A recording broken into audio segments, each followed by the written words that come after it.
It's 5:59, and everybody comfortable getting rolling? Sure. All right, great. Well, I'll call the meeting to order, and we'll move into the administrative items. So I'll make a call for any additions or changes to the agenda. We did have one tiny thing. Sure.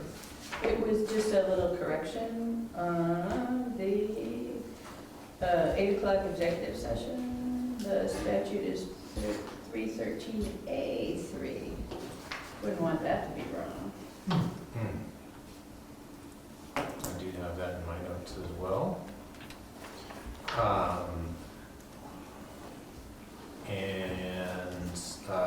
I guess I'll comment on that as well. I added some notes into Kari's memo about the appointments at the end of the meeting.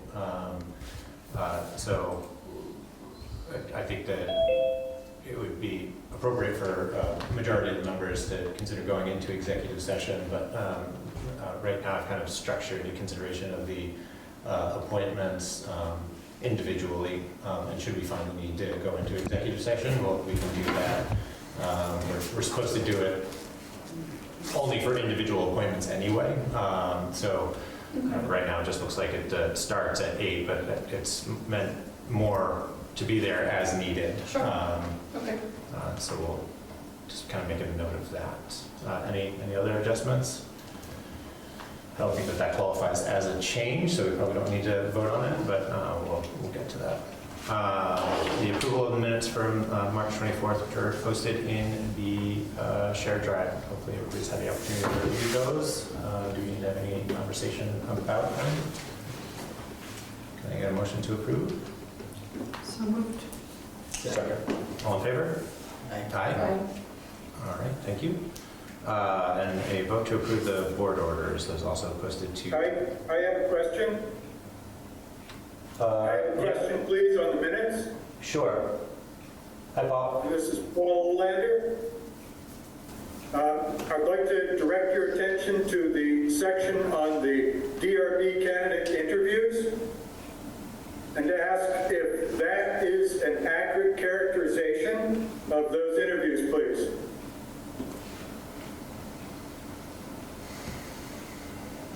DRB interviews.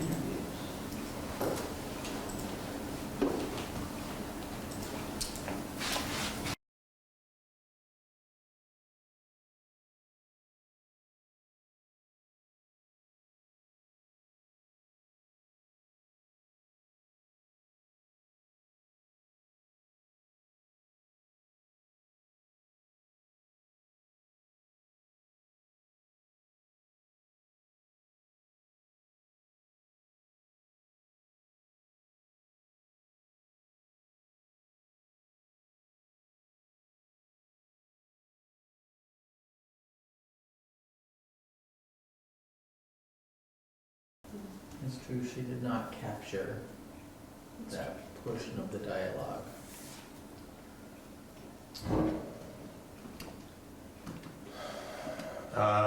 Well, certainly it would warrant treating the characterization of that conversation as we have for everything else. We don't have a specific standard for the amount of detail, but we've done it in other areas in the minutes, and all the meetings are recorded, so we can get those amended in writing before they are adopted. I would appreciate that. Thank you. Thank you for raising the concern. So we'll table that, and thanks, Paul, for bringing it up.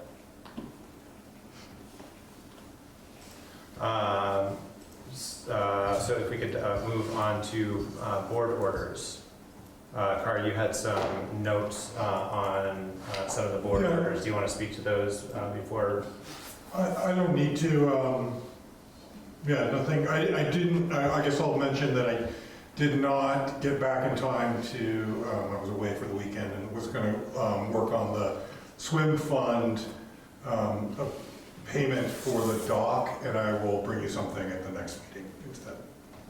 So that was a little bit, just the background on that, was a little bit convoluted because we only have half of the amount appropriated in this year's budget, but the full amount needs to be paid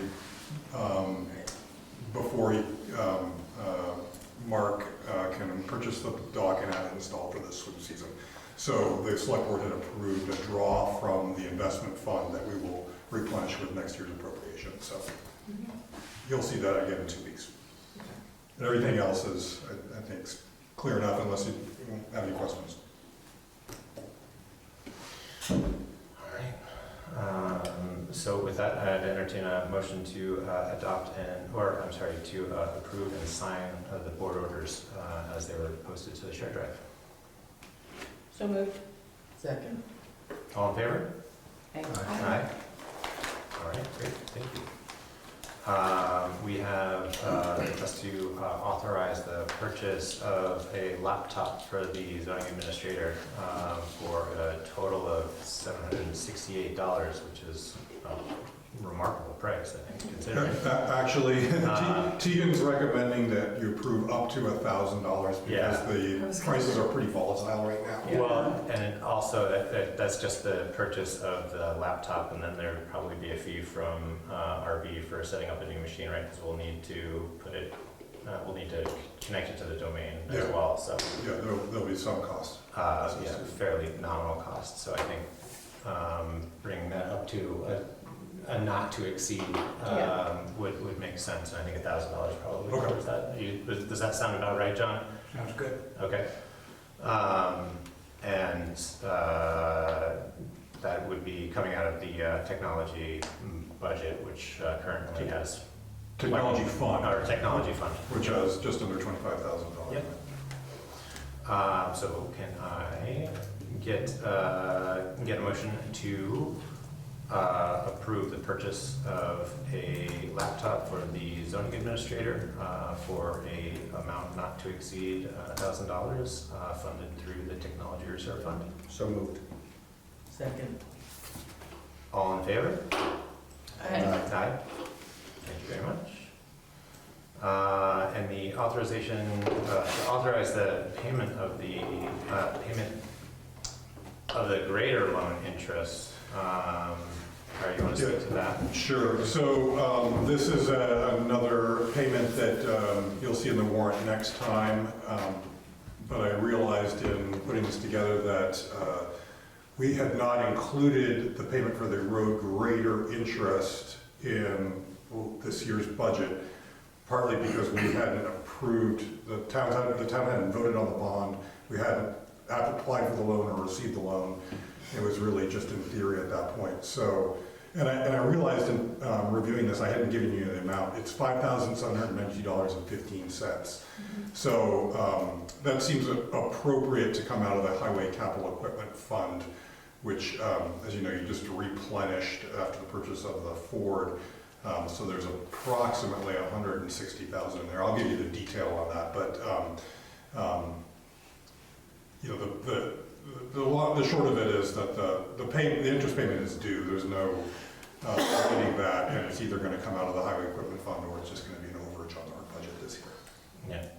So if you're okay with it, I don't need a formal approval now, but if you're okay with it, I'll prepare the payment for next time out of the equipment fund. Great. Okay. Yeah, stands to reason for me. Thanks, Craig. Approve and sign the Memorial Hall rental agreement. So this is the rental agreement for is it August event? August 22nd, volunteer appreciation event. Is everybody able to review that? And is it an authorization for one of us, or do? Just one signature. Just one signature. And I filled it out in Jordan's name. Yeah. So could I please have a motion to authorize me to sign the rental agreement with Memorial Hall for the volunteer appreciation event that we've been discussing in August? So moved. Second. Thank you. All in favor? Aye. Aye. Thank you very much. Ratify the change to the Bliss Pond culvert grant. So it's a 2025 structures grant that we talked about during the last meeting. Yeah, it was in March, Yeah. and you had approved that application for Adamant, or Haggett Road, sorry. But then subsequent to that, we received the estimates from the engineers on what those two culverts would cost, and the Haggett Road culvert was significantly more, so I called each of you, and you gave me the verbal go-ahead to apply for the Bliss Pond instead, which has been done. I just think it ought to be formalized. So can I get a motion to ratify that adjustment? So moved. Second. All in favor? Aye. Thank you. The signing of the select board rules and procedures.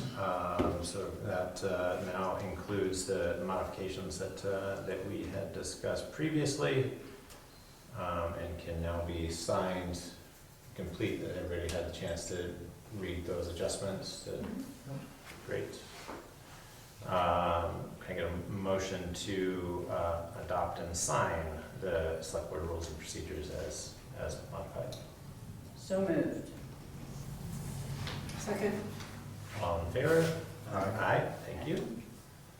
And the last one is the CV fiber and, well, NEK CV fiber governing board annual appointments resolution. And that is to be signed by all of us, is that correct? Or Just the chair. just the chair? So does anybody have any questions about that? So Jared's already the rep, right? This is just redoing it for a year? And David wanted to be added as an alternative? I think that's it. Yeah, Is that the order? that's correct. Yes. Okay. That's correct. So can I get a motion to authorize me to sign the governing board annual appointments resolution for CV Fiber NEK? So moved. Second? All in favor? Aye. Aye.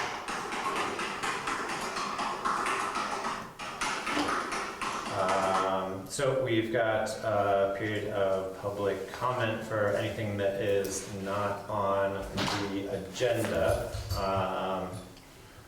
And generally we reserve 15 minutes for this and split up between members of the public who have something to discuss or bring up. We've got a pretty full agenda, so is there anybody here to comment on anything that's not already on the agenda, or is everybody in attendance just here to talk about current agenda items? All right, then if everybody's comfortable with it, I'd say let's move on to curb cut application. Actually, we got John next, isn't he? No. No? Oh, okay. I guess so. But Sorry. since we're moving Sorry. ahead of schedule, it could be John, Sorry. I guess. Let's do that. Yeah, that works for me. It's been, I'm sure, a long day for John already, so. So John, yeah, we just, thanks for coming to the meeting. We just wanted to get a check-in on the book, so there's not a particular intention other than wanting to check in to see how things are going and to see if you have any line of sight on anything for the year that you want us to make sure that we are paying attention to or working with CAR to pay attention to. The biggest problem we're having now is that truck, not getting it. For the truck that we purchased already. Western Star. It's Yeah. sitting in a lot and it's got a 2-year waiting list on it for the truck to be finished. And we found other trucks, but they're ready to go, but we can't get out of that lease for some reason. Yeah. And other than that, we just found out we've got a list, maybe 12 culverts that failed this winter. And I'm not sure if it was because severe cold we had a couple times, but almost all of them lifted up, and when they would set back down, the collars were gone. So they're all, we make a list of them, we temporarily patch them, and we'll have to replace them this summer. And hopefully we don't have a flood and we don't have to do more culvert. Were those culverts that were recently replaced, or are those No, are still those- lingering older ones? They're older metal culverts that Yeah. and the one culvert was in the work that we did for the state grant Yeah, on Marshfield and East Hill, and that was okay at the time, it was stable, but the upheaval did it. yeah. There is one culvert that's newer that's causing us concerns, and that's on Nelson Pond Road. We had a contractor replace it after the hurricane, or after the Yeah. flood, Yeah, and they ran into some buried cables there that weren't marked, right. so they did the best they could do. And then we had to go back out last winter again, because where these cables are going through under pipes, we can't get the culvert low enough. And it actually lifted the frost lifted the culvert up, and the stream ran underneath it. And it just happened again this year. So we're gonna have to, there'll be a third visit on this culvert.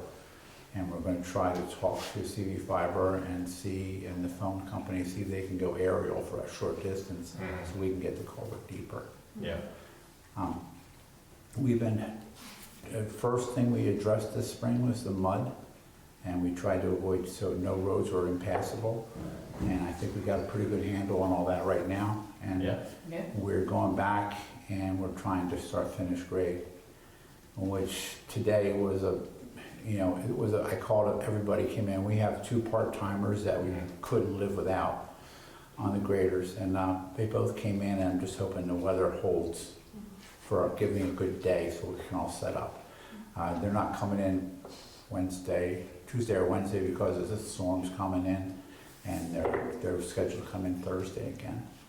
That's Ed and Bruce, we would be lost without both of them. yeah. So as far as the crew's going, we hired Drew this fall. Yeah, We had a vehicle catastrophic failure where the rear fell out of the truck in the middle of a snowstorm. Normally that's roughly $8,000 to $10,000 repair with a tow truck and taking it all up there. We got it back to the shop, we looked at it and fixed it. oh, that's great. He's been doing this a lot. So our crew is Tyler and Drew and myself, and we just lost Steve. Everybody works together. There seems to be nothing that's insurmountable to us. That's great. And we have an outstanding boss. When we get jammed up, we get a hold of Kari. And Kari takes care of that, and then we do have our select board liaison. He works for us, Bill does, and he gets to see more and more on hand what we go through every day. How, you can make a plan and then something else is bang, you're doing something else. Everybody's been to chainsaw schools. We're all first aid qualified, traffic flag and certified, and we're doing good, I think. It's not like us one person in charge. It's basically a group effort, and there's discussions. There's never really got a heated discussion. There's, maybe we should do this first before that type of stuff, and it seems to work out pretty well.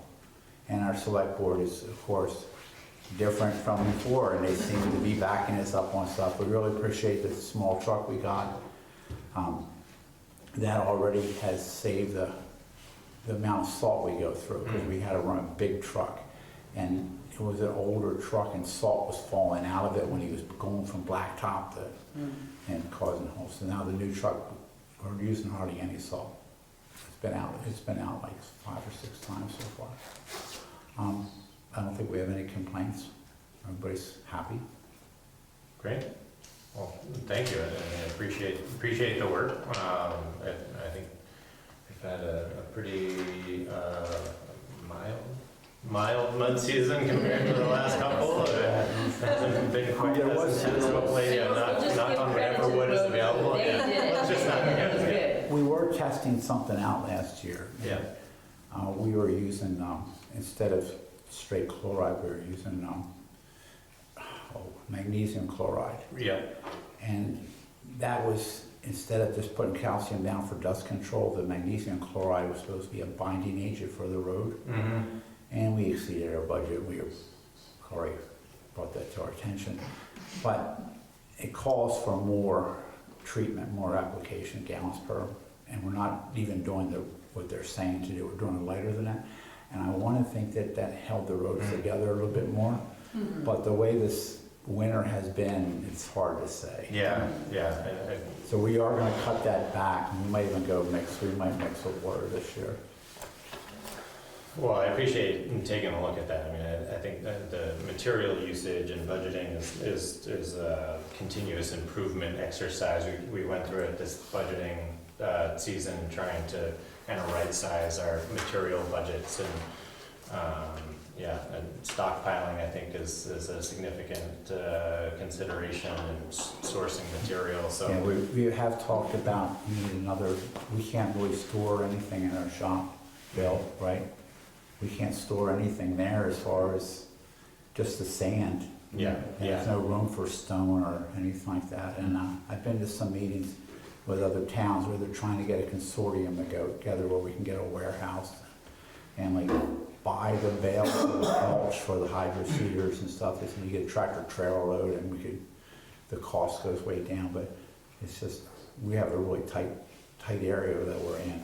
yeah, well, I mean but I'm certainly aware of that. Has been kind of fairly top of mind for me, and there are a number of issues that I think with the garage on that site and deferred maintenance and all kinds of stuff. We need to be making a kind of an active plan and figuring out how we're going to address a lot of that, and getting the feedback, I think, from the road crew on like where you guys think that we have areas to take advantage of some of like those regional partnerships or something like that. I think makes a lot of sense, and I think it's great that you guys are already thinking about that. There have been conversation among board members to think about where those opportunities might be. That it sounds like the state is also putting a lot of effort in trying to find ways for smaller municipalities to partner on those types of things, because we're going to have to. And I think the reality of the next few years is that we're going to have to get really creative about how we fund some of these things and keep costs under control. We do have state resources that we call up Holly or Todd, and anything you ask them, they get right back to you. Well, as those ideas come up, feel free to pass them along to Kari, so we can keep a kind of a running list of what those opportunities are. And we literally just started talking about like how we might be able to start meeting more regularly with some of the other select boards in the area, or just trying to pull from as wide a knowledge pool as possible so we can try to identify opportunities for collaboration. Because it sounds like the state is trying to encourage folks to move in that direction at a number of different levels. So, does anybody else have any other comments or questions specifically for John? I just want to publicly say that I so appreciate John. I mean, I don't think people realize how much he does for our town. Yeah. He's up early, he's often up late. Including last week, there was a issue where he was just about to get in the shower, and he got called out, and he just went straight out and got to take care of it. And weekends, there's been a lot of weekends this winter, and what John says it is a real team effort, but I talk to John almost every day, and so I just have this real appreciation and admiration for what you do. Thank you. Yeah, thanks, John. Thank you. Thank you, Jen. John, I just want to say I'm Barbara McAndrew. I'm a new select board member, and I'm delighted with what you do for our town, and I really Oh appreciate my it. gosh, where do you live at? I live on Robinson Cemetery Road. Oh, we had a grader go down there today. I haven't been there yet, We had nothing to do with it. Yeah. It was just a light pass. It was not just to get some holes filled. Yeah. It's been pretty mellow over there this year, so, but thank you. And we get residents help us on Robinson Cemetery Hill with the culverts too. Always glad to help. Well, thanks, John. I appreciate it. Okay. You're welcome to stay, but you don't need to. Well, actually, I guess we could go on to the curb cut. Okay. Yeah, let me cover that one quick. That would be great. Patrick? Hey, you don't necessarily have to move to a hot seat, but we have the application paperwork. It seems pretty straightforward to me. It looks like it was a recent purchase for you guys, and Yes, parcel yeah. has been for sale for a while. Yeah, we've been in the house about a month now. Oh, welcome.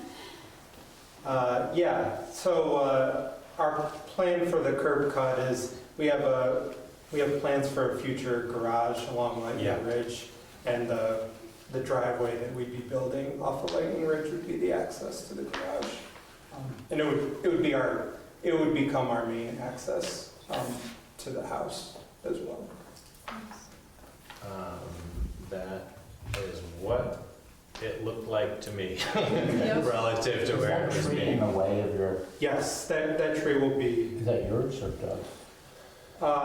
It's ours. Okay. Yeah. Yeah. There'll be a tree removal as part of it. Mhm. That location was where we had trouble with the rocks. Yeah, and it seems like the line of sight is good relative to curb cut standard for a 30-mile-an-hour road, with the exception of, I guess, so the private road that you're pulling the curb cut off of and putting it onto Lightning Ridge. I don't know if that counts as an intersection of like town highways, because it's a They're not private far road. from, they're not far from Tucker. Yeah, there are plenty from Tucker. It's just that you're supposed to be on a 30-mile-an-hour road, like 200 feet from an intersection, ideally, but there's also plenty of line of sight past that road, and I think that road only serves one other residence, and Yes. this being the second one, so it's basically a private drive. Yeah, it's 186 feet Yeah. from Douglas Drive. Oh, okay. And that area is tight and it does get drifty Yeah. and you will get snow in your yard. I'm sorry. No, that's okay. And it doesn't look like there's a need for a culvert there, is that right? Because the driveways. They're okay. Yeah, great. Well, I don't see any other particular objections or issues. So can I just ask, is there someone on the town staff that has already looked at this application? Yeah, Who's that? Tyler. Tyler? Tyler and Drew went out and looked at it. Okay. And And they came back to me and told me it was good. And that's my plow area, and I'm very familiar with the area. okay. And it looks okay to you? Yeah. Great. Thank you. John, so I assume, are you guys planning on like just discontinuing use of the other curb cut that's on Douglas Drive? Not in the near future. The garage probably won't be going in for like a year or so. Okay. So we have a grading contractor coming, If approved. yeah, in mid-May to prepare like a pad for a shed and to grade the existing driveway. So that was kind of what gave us the motivation to get this other driveway made Mhm. while the grading contractor was on site. And have the zoning application done. Yeah, and I have the application for the zoning permit, but I just wanted to get the curb cut permit approved first. That's the right order of operations for sure. So are single-family resident curb cuts usually updated on the town plat, or is just the record of the approved application? Because right now, there's a plat that's on file it looks like that was a lot line adjustment from when Doug originally made the adjustment to that parcel slightly, but that also calls out a curb cut, which I think is a little unique. I don't recall that curb cut on that plat, but it's not common for a curb cut to be represented, surveyed, Yeah, yeah. and filed, yeah. Okay, I'm just curious. All right, well, with that, Doug, do you have a comment? Yeah, I think where you want to put your road, you don't want to put, because the septic tank comes down around behind underneath those apple trees. So it looks to me like you're gonna have your road, dig up your road and mess up your leach field and the whole works. Do what you want to do, it's not my business. But I'm just telling you. Yeah. That's what you're gonna find. Yep. Well, I think we can approve it. We don't have any of the wastewater information on the application. That's kind of outside of the scope of purview for a curb cut application, but we can approve it, and should there need to be an adjustment for whatever reason, then you can bring it back and we can consider it then. Okay. So can I get a motion to approve the curb cut application for Patrick? So moved. Second. All in favor? Aye. Aye. Any opposed? Doesn't sound like it. Congratulations, welcome to Welcome again. Yeah. Well, step one's moving here. That's Right. awesome. It's terrific. We're glad to have you. Great, well, thanks, John. Appreciate it. Thank you very much. Right. Map conservation proposal. So there was a proposal, it was a historic map that was, did Donna make it on the list? Donna was gonna join by Zoom, she's not feeling well. Okay. Do we want to wait for her? Do you have any reason to think she wouldn't? This was the time she was gonna log on. Yeah, we're 20 minutes early, right? Are we? Yeah. Yeah. For what's on the agenda, yeah. Do you want to handle the road inventory data collector position? Maybe that'll give her time. Yeah, Yeah. that makes sense. Okay. Great. So you asked last time that I bring back a draft job description for this position, and so I've done that with a job posting, some language. Basically, the idea here is it would be a seasonal position to get this single project done of collecting data about the hydrologically connected road segments around town, of which there are over 1,000. And so with Regional Planning Commission's help, we were estimating it's between 250 to 300 hours of work, and 80% reimbursable by the grant that we received from VTrans. And we're obligated to do this data collection if we want to participate, receive the permit, participate in the funding, which we do. So that's basically the proposal. And when we had the discussion in the agenda planning, I think there's the option, since this is a very limited scope, you could just delegate the hiring of this to me, or I can do the interviewing and bring back a recommendation. Either way. Sorry, we were thinking this was a summer job? Yeah, exactly. I think we're pretty flexible on when it gets done. The data doesn't have to be collected and uploaded until October of '26, but I just assume get it done. Everything falls apart. Yeah, right, exactly. I'm comfortable with the hiring happening by Car, with Car taking care of it, and not needing it to come back to the select board. It seems it's a short-term role, so.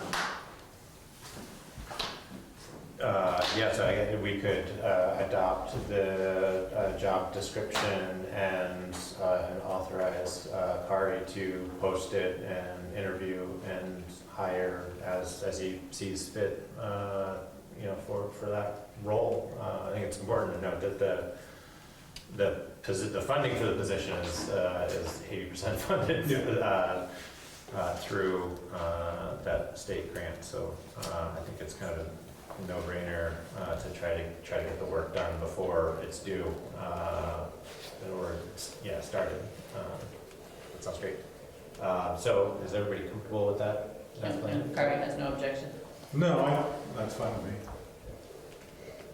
Could I have a motion to, I guess, approve the job description that was provided by Kari, and have the job posted and authorize Kari to administer interviews and make a hiring decision?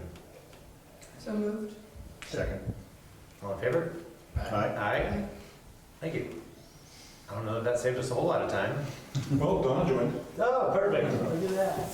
Nice. You're on mute, Donna. Maybe she stepped away.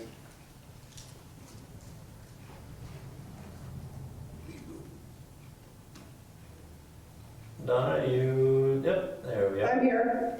All right, I'll Can serve. you hear me? I can, yeah, thank you. Okay. So I'll serve this item up again for members of the public, but this is a historic map that was found through a former member of the community. It's a pretty cool resource and artifact, I think, of the community. And so Donna is done some homework on resources needed to conserve the map, and that's what's up for consideration now. It sounds like, Donna, that would be like stabilizing the existing map, having it digitized to be used and saved for the future. Is that about right? Yes, there are 3 maps, and one is the original town parcel map on vellum, or the conservationist refers to it as on leather, and that's from 1783. And then the second map was rolled up in a tube, and that's from the early 1800s. And then there's a third smaller map that was given to me by Anne Wheelock that her parents had held on to all these years. So there's 3 maps, and they'll all be cleaned. And then they're going to be put in a, what's it called?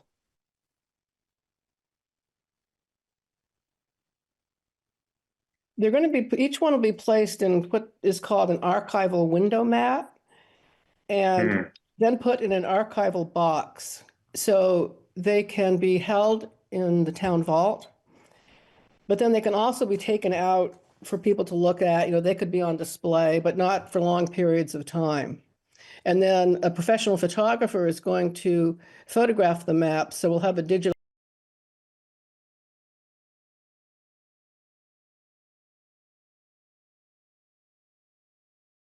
Yeah, I was thinking, I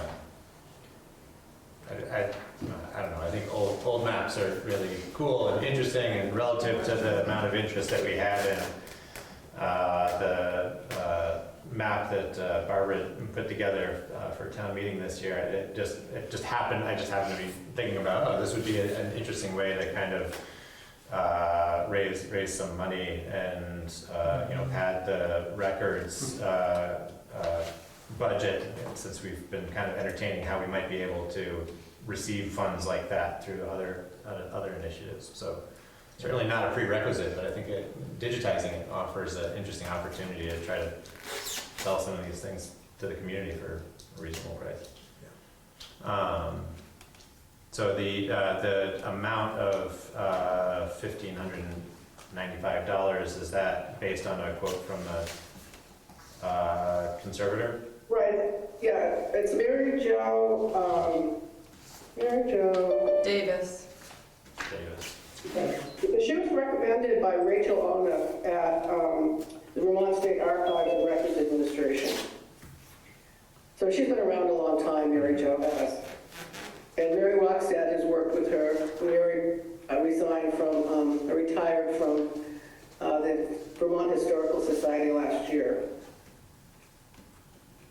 Well, my other role through a preservation process, and I know how delicate these things are, and the cleaning process needs to be done really carefully. So I'm glad to have somebody who's recommended and has experience with them. So I think we'll take a motion to So are we authorize. good with all three? Because originally I just thought there was just one vellum map, and now we have a copy, and then we have another copy, and that's. It's not an exact copy of Okay, the original map. It's a copy of the map, maybe At the time. 100 years later, okay, so these are With- different, with other names on it. So the first map from 1783 has very few residents' names because the land hadn't been sold yet. But then 100 years later, there are residents' names because the land had been purchased. okay, got it. Yes. They're different maps. And I don't know if you got all the information, but for each map, there is a technical examination and then a treatment proposal. So there was, 2 documents for each map. I'm not sure if all that got forwarded to you. But it does include digital photographing for all three, and they're all preserved. Yeah, okay. And this was a quote and not an estimate, so this is a firm price? This is a firm price, Okay. right? And then what's the plan for the originals? Well, they would be, preserved in this box with a window that you can see it, and they would be kept in the vault of the town office. But we could, display them on special occasions. Right. So But we'll have digital copies that we can do whatever we want with. are these these were lost, and now they're found, and they are town records, right? I mean, the town of Calais owns these, even though you brought them to us, Donna? They actually existed. Yes, they're town of Calais records. They existed before the town of Calais, Yes, so I don't know who owns them. Formed the town of Calais. Okay, It's the original division lines. okay, this is, Undeveloped, or whether it was from from a veal skin, a calf skin, or some kind of animal, they scraped it and put ink on it. wow.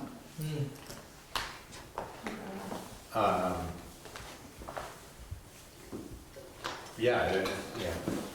Sounds like they'd be ours. They're gonna have to stay, I think, preserved in a way. They can't be exposed to UV for an extended period of time. They'll start to degrade pretty quickly. So, but having the digitization, I think, in the quote is pretty critical. And then, I really like the idea of having them put together in a larger format and then displayed, town hall, and we were even talking about like maybe doing a reprint like at each of the community stores would be just a cool way to decorate the walls. But that could be considered at a later time or funded through, the sale of smaller maps or something like that. But yeah. And researchers can access them anytime in the vault. Mhm. That's great. In their archival window mats. And their gloves. Yeah. Yes. Well, thank you for doing the legwork and investigating that, Yes.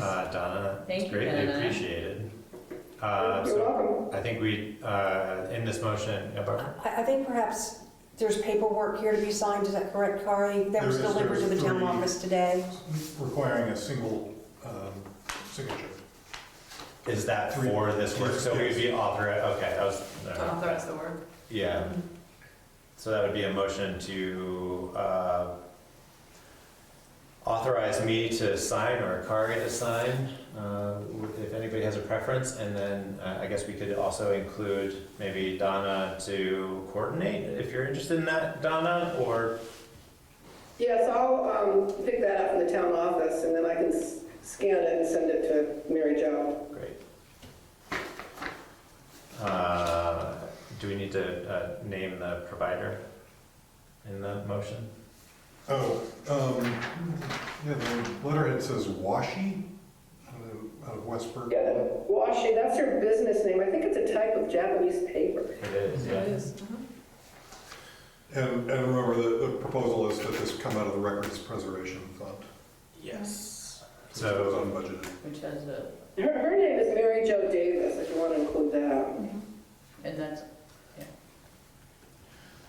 right, so motion to authorize hiring Mary Jo Davis of Washi for records,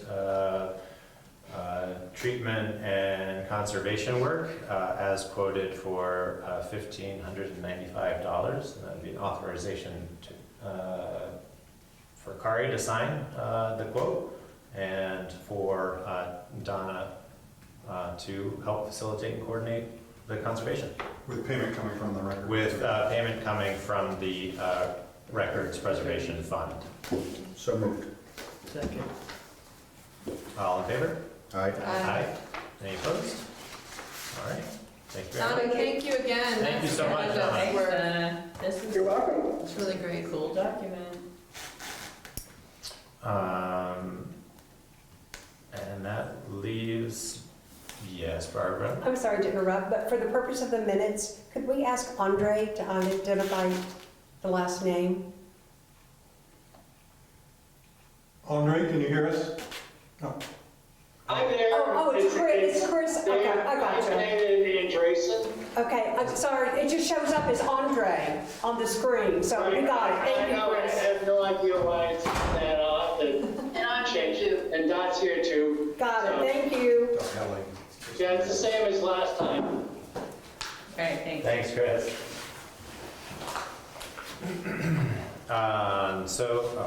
The next item up is the public hearing. Is that right? I think we're a little early. Yeah, so do we want to? Reports? We could dip into reports. Certainly. Tegan, listen.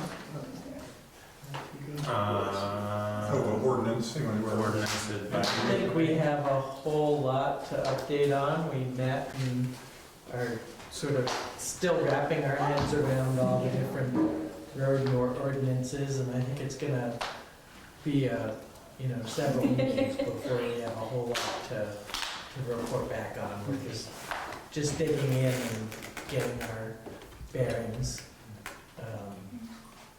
Yeah. Yeah.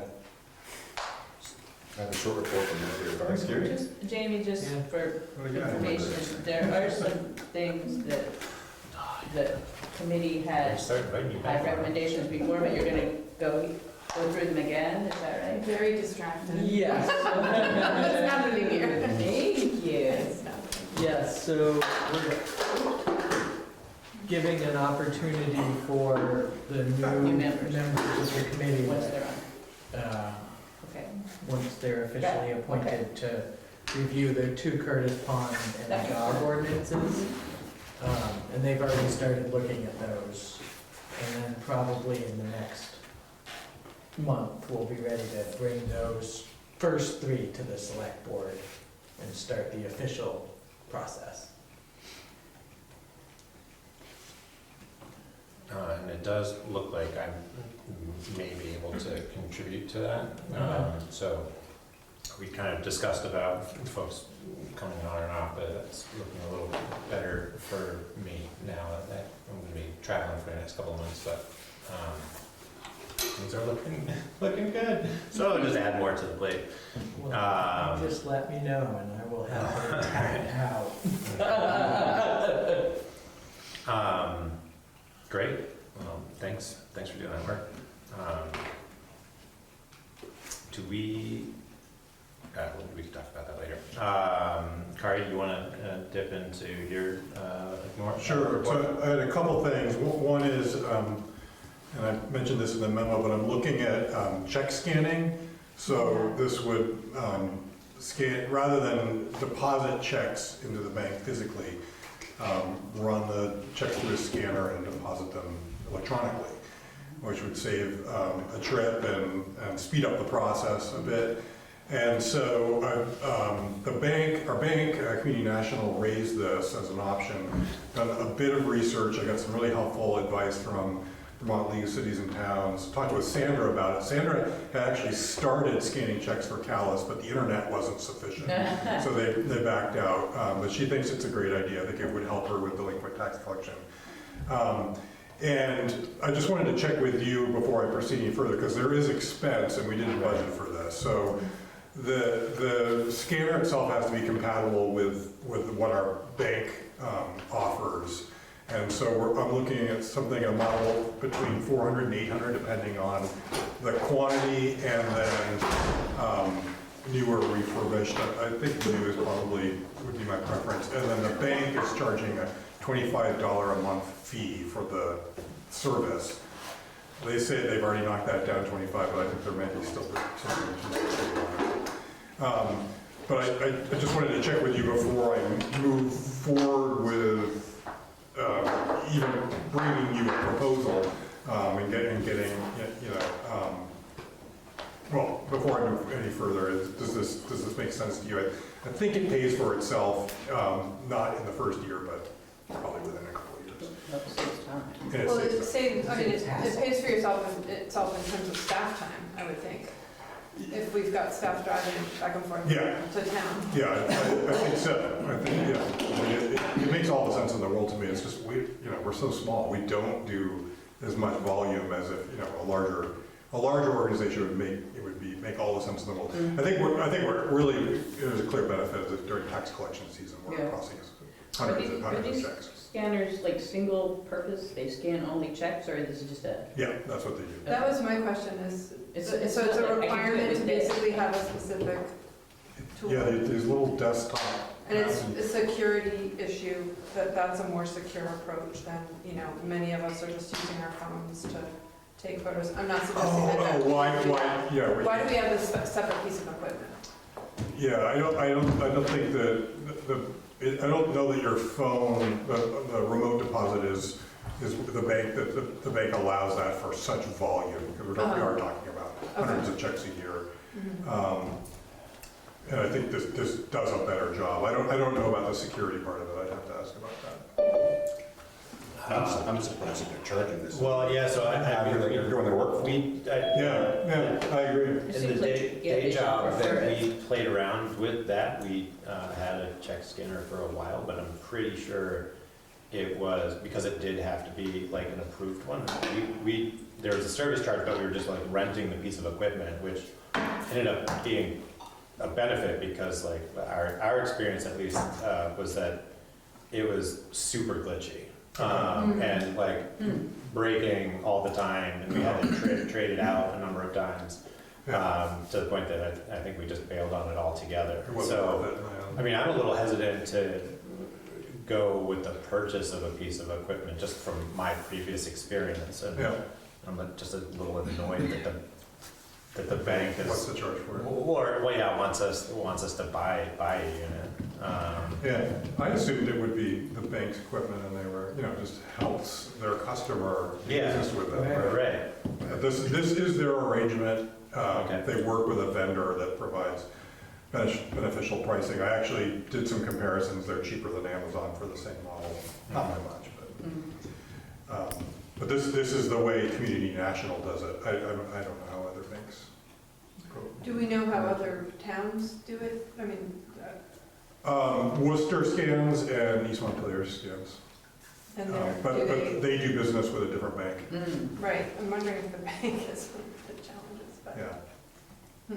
Barbara? So I can somewhat answer Barbara's question, because we've seen town clerks and treasurers talk about this on the MuniNet listserv, and a lot of town clerks or treasurers say that their banks provided the scanner for them. But apparently that's not what Community Bank does. But maybe we could just press them on that and say that we've checked around, and a lot of the other municipalities around town, their banks provide it to them. I mean, and Anna, who's the manager at Berry, is the one who started us on this. She recommended it to us. So there's probably a benefit to them if we do this. And so. Yeah, I can certainly ask. Yeah. Is it community or community national? It's Community. Oh. It's Community Bank. Oh, sorry. Yeah, Community Bank NA, that's it. Yeah, yeah. Not to be confused with Community National. that's right. Also in Barry, they're right That's right. across the street from each Across other. the street from each other. Yeah. Okay, that clarifies it. Well, tell them that Community National. I know that for a fact. We'll have to march across the street if they don't straighten up. It does feel a little bit like a push-pull of like if there's a fee every month and we have to do a scanner, that Yeah. feels like too much Yeah. for the situation. Yeah. I mean, and to push back, but I totally That's appreciate, helpful feedback, yeah. I totally appreciate the, the impetus to do it and Yeah. to make, it makes a heck of a lot of sense for Can we get a better folks, yeah. There's some way we can do it for less. Great. What was the other, sorry. Who was the, take some minutes here? I don't know who she is. Oh. Well, Currently trying to cookie, I apologize. Rose it's our new recording. Rose Pelcha. She aged well. Oh, she got younger. That's an astute observation, Doug, thank you. Yeah, this What's is, her name and where she lives? Is she in Calais? This is, Kari, can I lean on you for an introduction? This is our new recording secretary, Shauna? Shayna. Or Shayna, sorry. I'm trying to swallow quickly. Shayna, sorry. Where? Shayna Dubois from East Calais. I actually work at the East Calais General Store as well. Good. And I recently moved to Vermont, but I'm originally from Michigan and all over. And I've been here, what did I say, 6 months? About 6 months? Right before the winter. So I got to experience a proper Vermont winter, and I loved it. But yeah, I'm happy to be here. And I took over from Rose. We're still in contact, so she's still reviewing my notes as I go.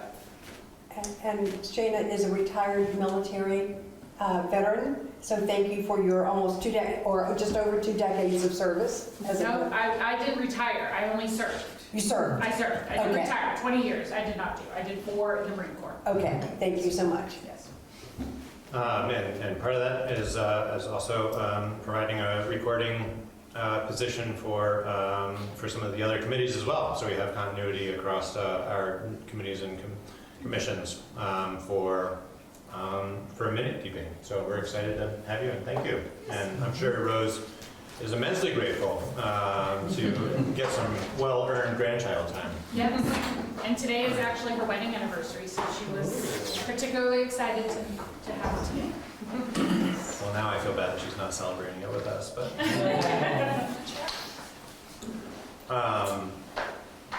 Great. Kari, did you have one other item that you wanted to?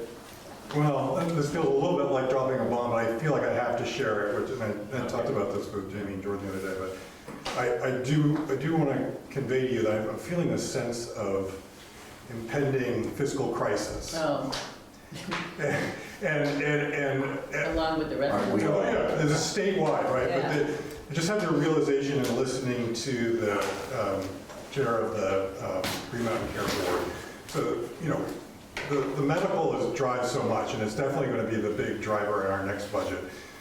I think that the education tax rate relief that we saw this past year, we won't see that again. I wouldn't imagine. We won't see any of the benefits of any changes that are coming through the legislature for many years.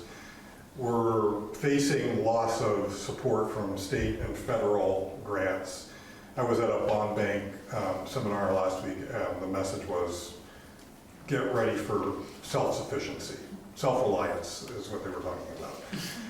And all of this is happening at a time where our residents won't necessarily be able to afford large tax increases. So I just feel this need, like we've got to start thinking about the implications of that we're going to be looking at potentially mission critical programs being reduced. And so I'm not sure exactly how to do that, but some kind of community conversation to get people prepared for that and help this group with a sense of what the priorities are going to need to be. Hasn't the state already said they're going to less funding for highway? The budget that the governor proposed and the House approved is significant reductions in paving and structures for next year. And if you saw, oh, so this is breaking news, I should share this.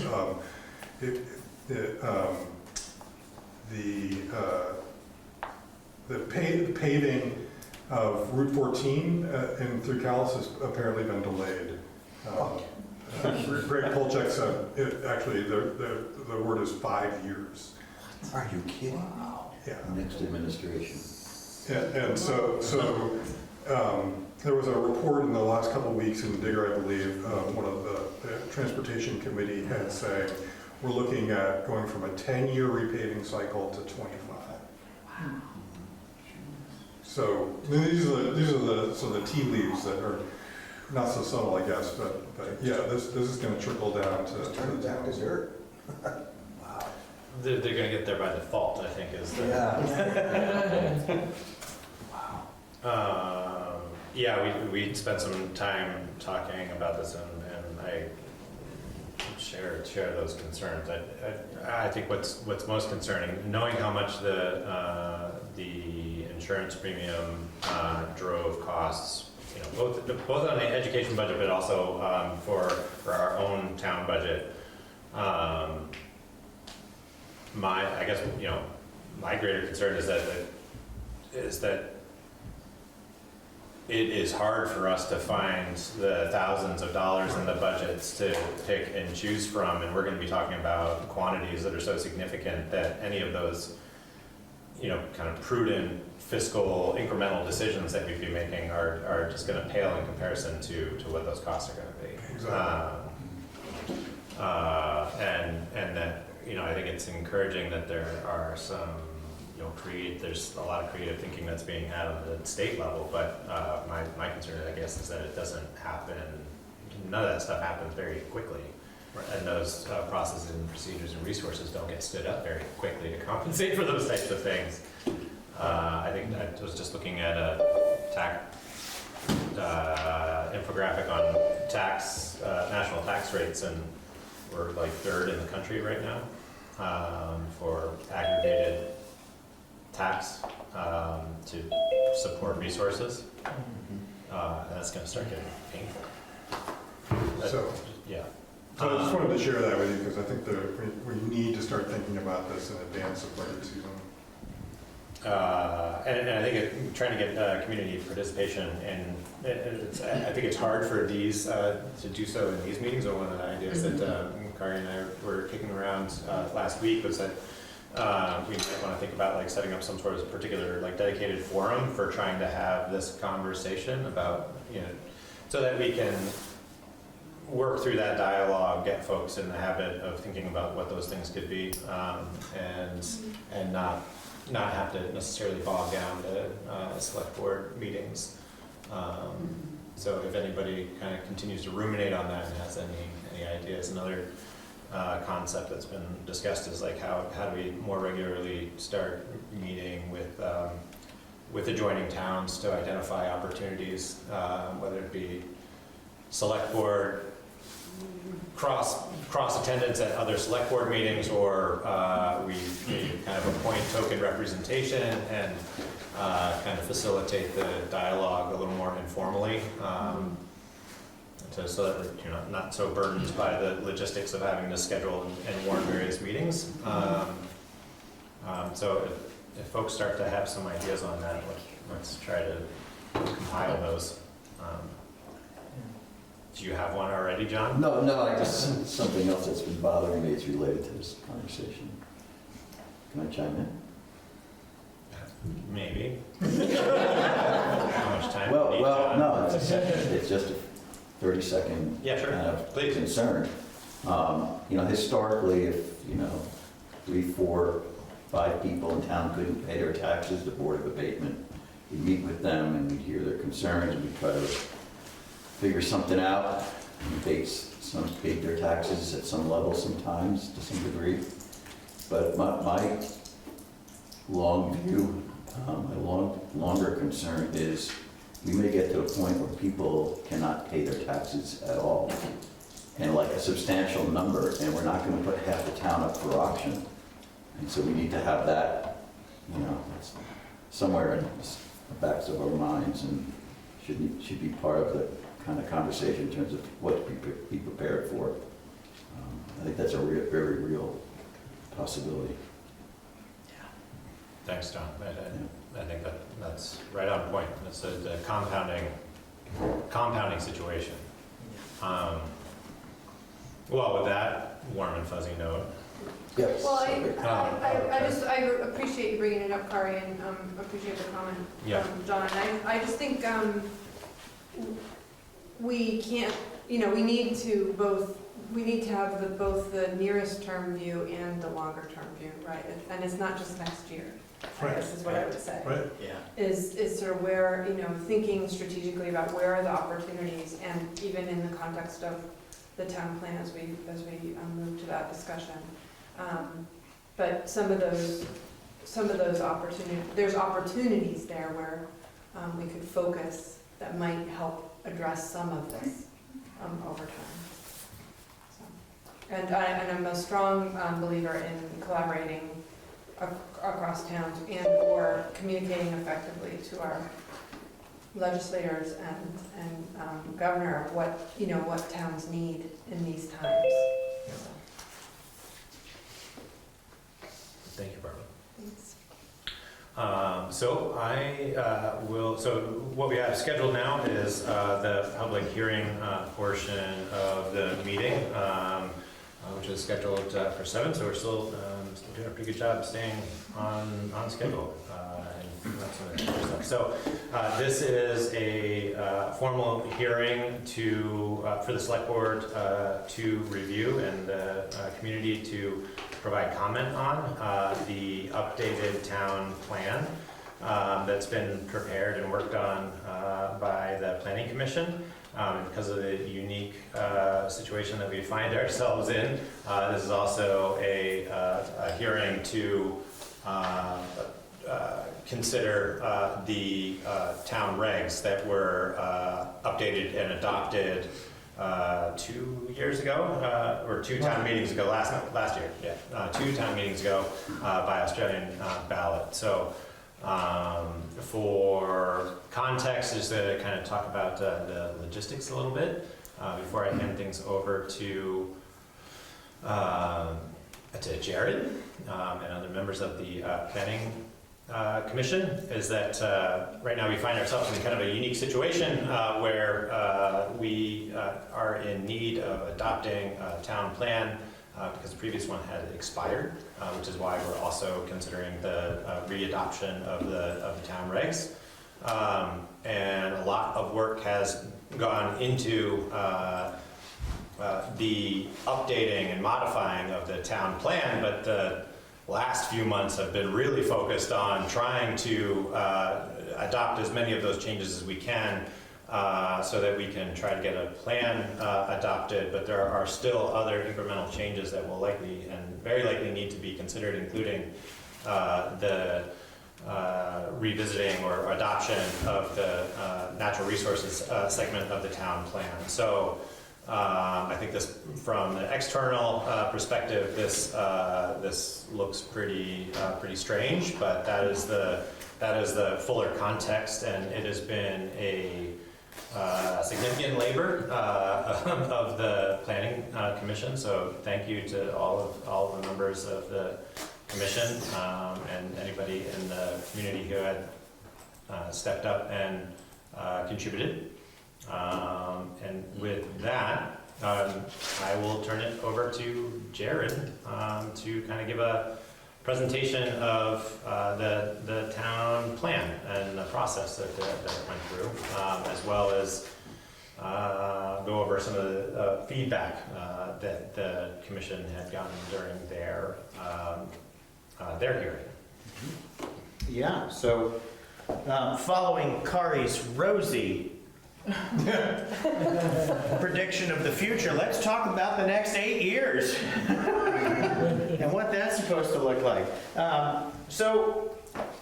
As Jordan mentioned, we've been working on the town plan for over a year now, and it became known to us in December last year that the town plan had expired. unbeknownst to us. And that expiration of a town plan made it so that the zoning regulations that were approved at town meeting in March of 24 were actually not valid any longer. So just by default, we went back to the old zoning regulations, and since December have been rewriting the town plan as much as we can to fit what were the old regulations, because the plan we had been writing had been written with the new regulations. So we've been kind of working roundabout, out of the way, and with our hair on fire a little bit, trying to get this done because we need the zoning regulations to be in place. And so what I will say is that we have a town plan that is an imperfect vessel, but actually a pretty good document, we think, for what we've been doing. It's in a lot of ways a complete update from the last plan. A lot has changed since it was written in 2016, the first time. There was an amendment in 2021.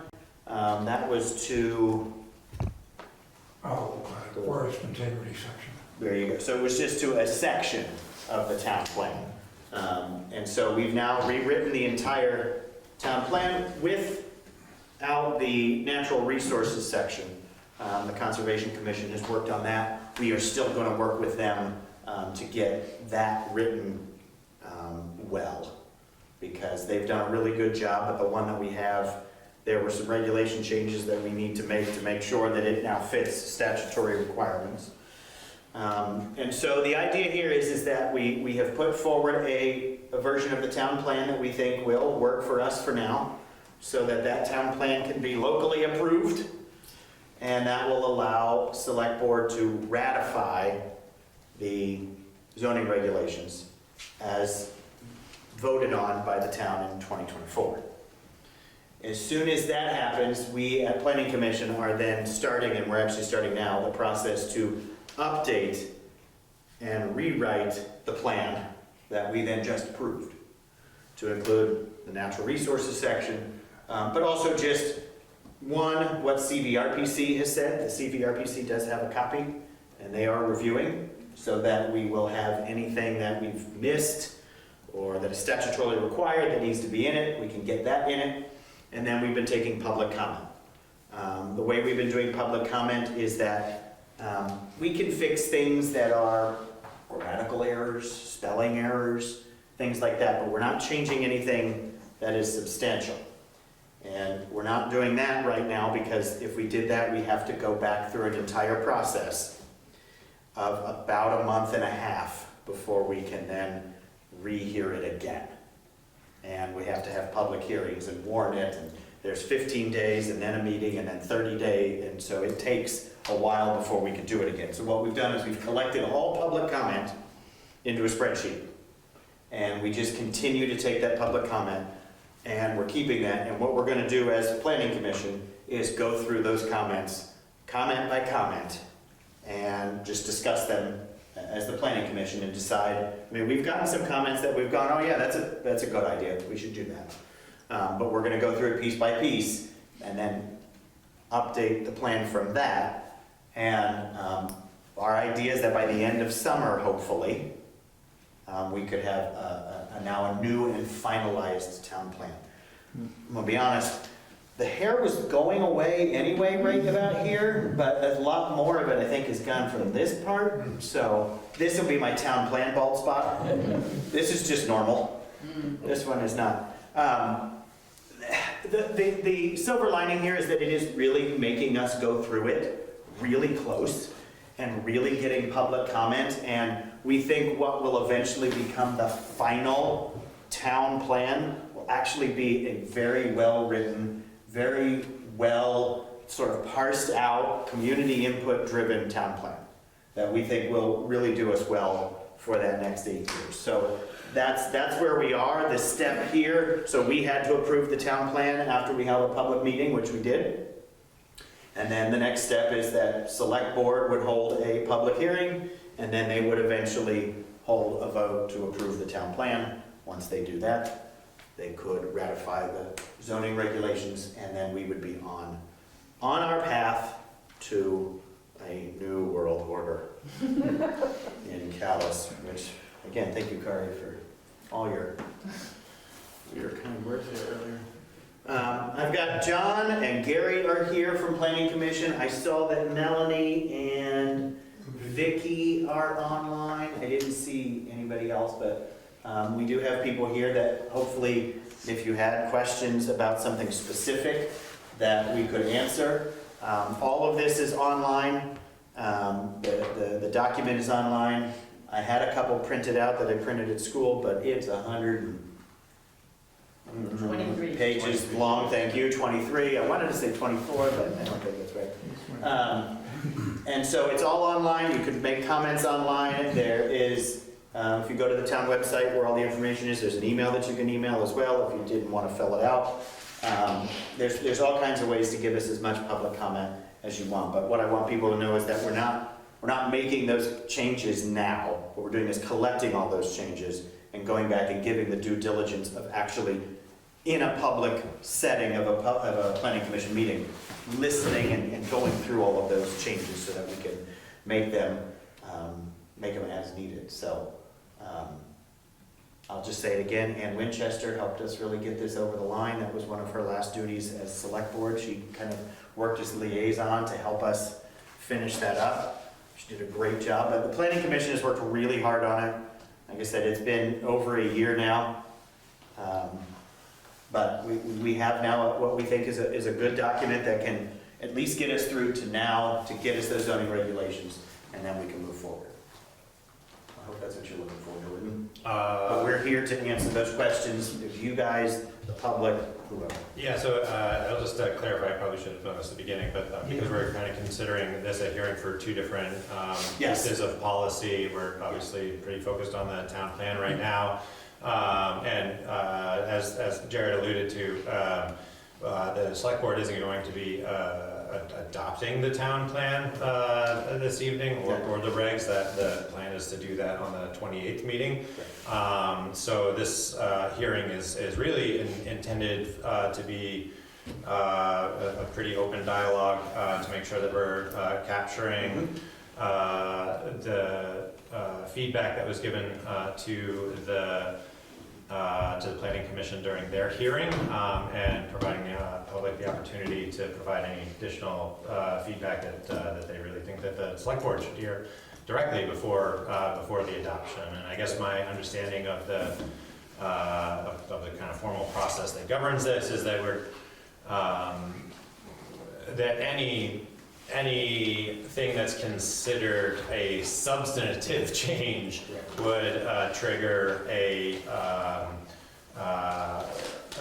kicking this back down to the Planning Commission to have those substantive changes heard and adopted again, because the Planning Commission has already adopted the town plan.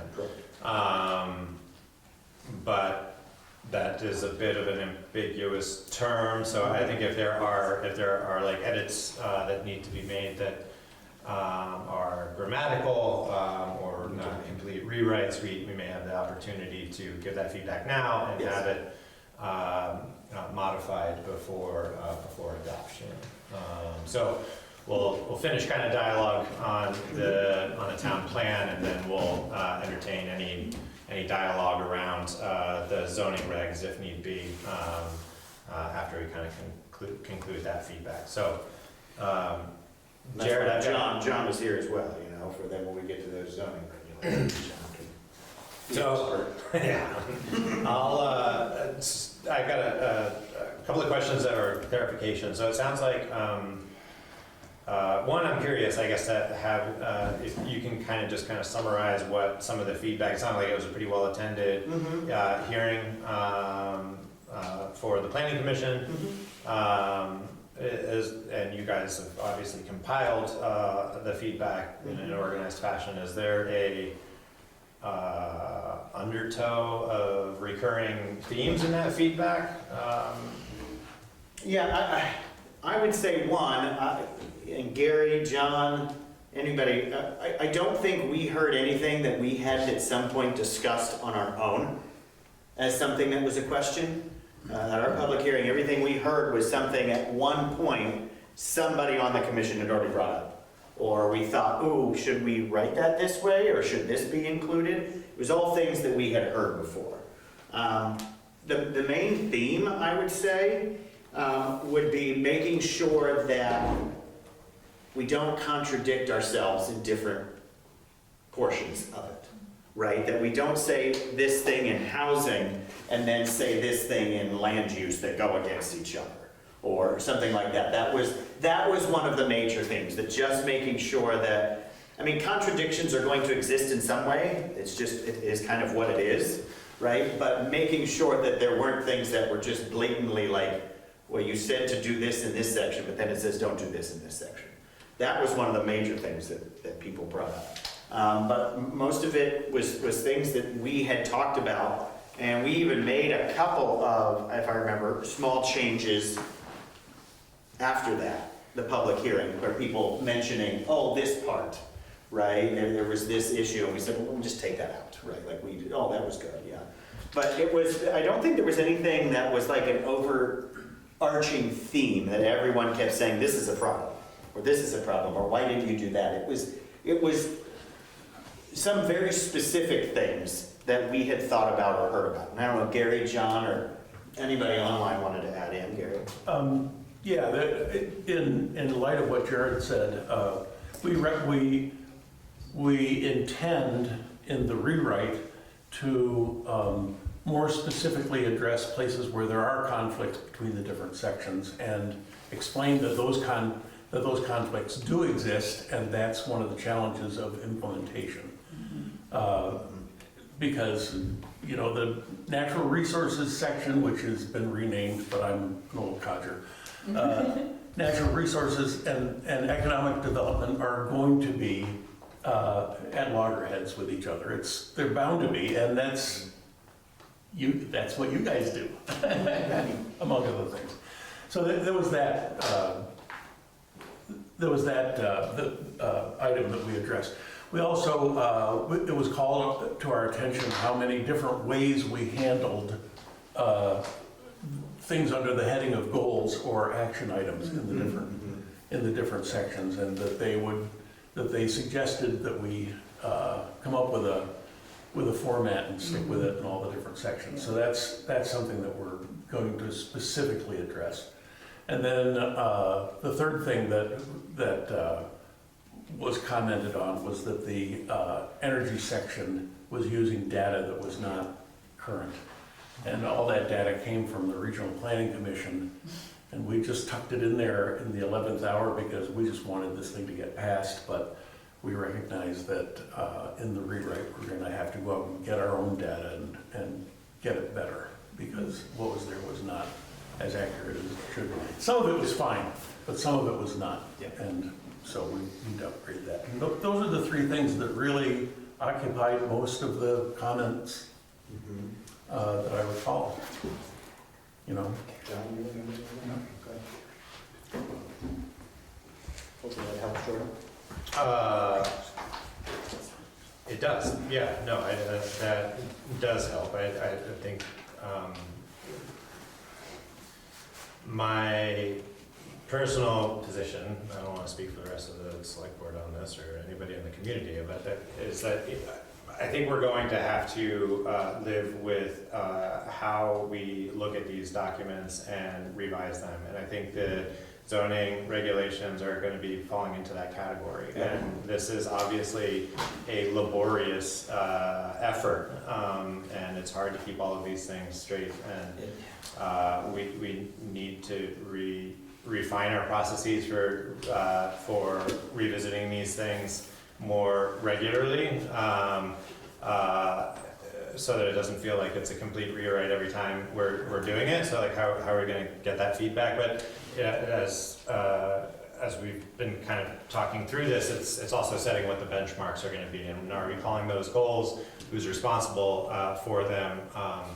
You know, this is the guiding document, policy document that informs the select board's decision-making processes, budgeting, planning, as well as the commission's work as well. My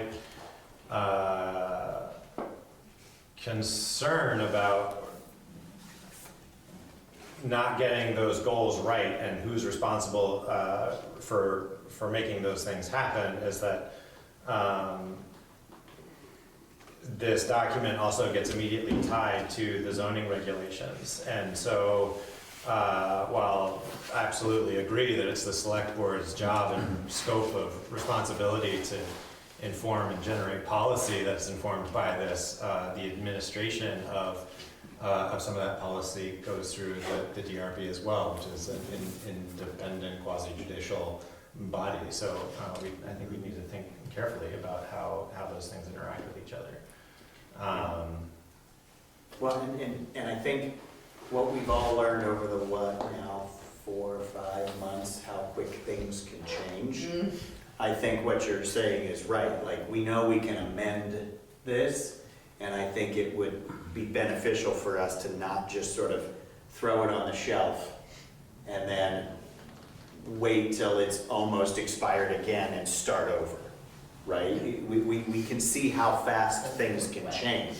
I mean, I'm gonna bet a lot of what we've written is dependent on the fact that grants exist and those things can happen, right? And if it's written that way and then that changes, we're gonna have to be able to go in and fix that as we need to. And so I think we've found that. We've also found that, one, somebody needs to put it on a calendar somewhere when this thing expires. And let it notify whoever, right? But two, that a year wasn't even enough. That we needed well more than that. And so this is probably more of an ongoing process in the future than we gave it consideration for this time. That this needs to be more thoughtful and more planned out as we go. But we're gonna have to be more flexible, and we're gonna have to rewrite as we go in some ways, because things are just changing too fast. And we can't write a plan right now that's going to, it won't hold up for 8 years. Well, one of the things that it was a change that we tried to help facilitate it, because the editing process is that, the select board decided we were going to schedule monthly meetings with the planning commission as they were rolling through getting feedback for each one of these segments. And I think that, I've observed this with the town regs, there's a lot of work that gets put into this, and it's hard for a community member to keep up with all of the changes that are being made when they're being made as an entire 150-page document. And so I wonder if breaking it into a more incremental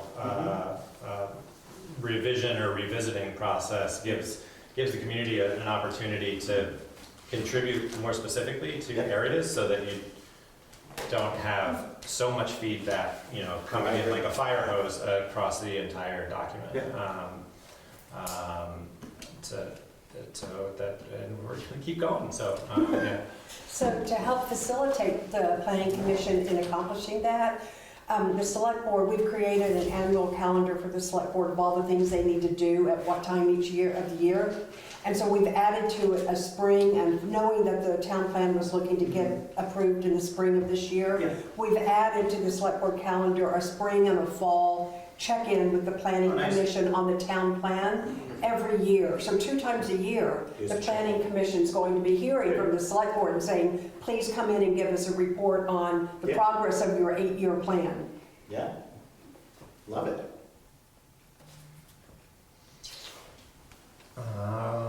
So do any of the select board members have specific, I have one more, I'm sorry.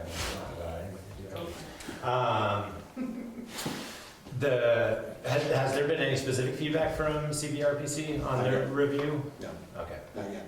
They will give us wholesale change. They said they will give us the document back, then with their comments. Okay. Yeah. And to clarify, that's not a requirement for their review. Correct. It's Correct. advised that they take a look at it to make sure. Correct. Now, if we want to, in this second phase, want to make it so that it actually goes through, we can do that. But the review alone was 2 to 4 months lead time for them to go through it. And it's, I think, a 15-page checklist. And that's underway currently? Correct. We're probably about, I'd say, a month and a half since I gave it to them. Are there fellow select board members that have specific questions or point of comment? I mean, I think you covered the gist of it already. And I mean, I really appreciate all this work, I really do. I think I guess one comment I would make is that the goals and action steps as they're currently articulated do need to keep staying in that sort of 50,000 foot level, or whatever the right metaphor is, because it's an annual look that we're going to be looking at, right, together. So Yeah, and so one of the changes, if you were to look at the previous one and this one, is that the goals and the action steps, one is something we've acknowledged needs to be cleaned up. Just a goal and an action are two different things, right? And we need to make sure that they're written in a way that this is an actual goal and these are the actual actions. But in the previous one, in the previous town plan, they were charts. Yeah, understood. Yeah, And they were like dialing that way back is very very and that's positive, but yes. now it's making sure that that is an actual goal with steps to reach that goal, as opposed to select board will do this by April of 27. You know, like that's what it was. Yeah. And so, but we do need to make sure that they align, right? That it's here's a goal, here are action steps to achieve that goal. And so that's the thing we're going to look at as well.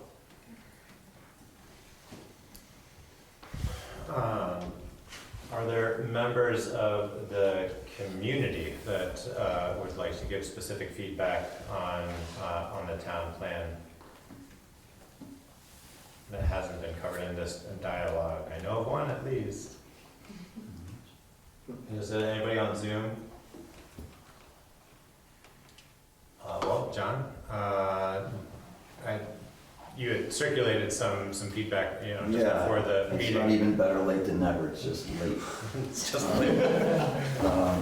And I didn't fully appreciate the time constraints, so I apologize to all involved.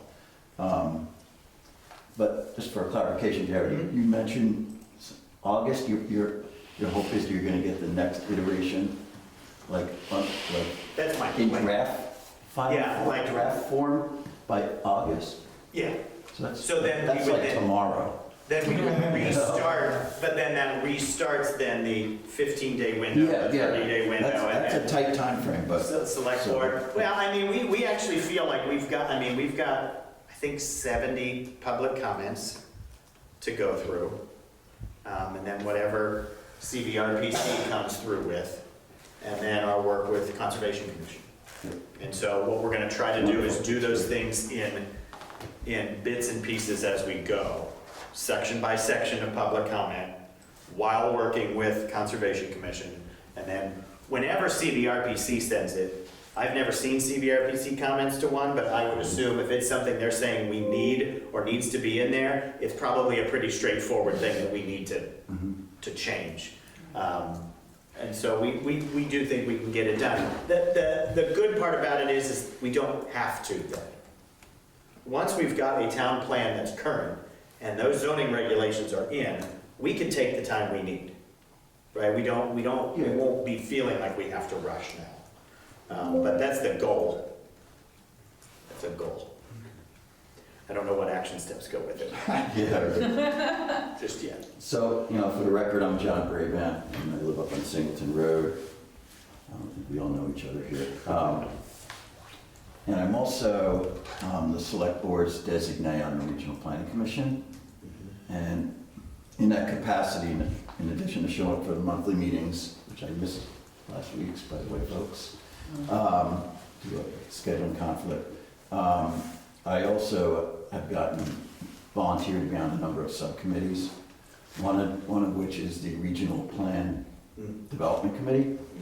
So the regional plan is the overarching plan, the kind of broader set of objectives, and then the town plan is supposed to be more finely defined, and they fit under the regional plan's broader objectives. And the staff at the Regional Planning Commission, they kind of have their different task areas, I guess, or areas of expertise. And the Regional Plan Subcommittee quickly came to realize, actually last August, there was I don't want to go too far down this path, but we realized that the staff we have a lot of new staff, like there was a huge turnover. And staff came from other states, and they didn't understand kind of the quirky case law to do with regional plans, town plans, and how they interrelate with the Act 250 process, which is the process that is mirrored at the Public Utility Commission for energy projects. The Public Utility Commission incorporates all the Act 250 criteria in its review. And just kind of a point of information, I think it's bad law, but it's the law in Vermont, that if towns don't plan and don't write their plan language correctly, they have little to no effect on the decision-making at the Public Utility Commission. So for instance, Mr. Lilly here was approached by some guy, pick a country in the world, Chile. Some billionaire from Chile drives through town, and he's getting apples at Bert's apple orchard, and he's like, wow, look at that cool farm. And he knocks on the door and he says, I'll give you $5 million for it, and I'm gonna come in here. And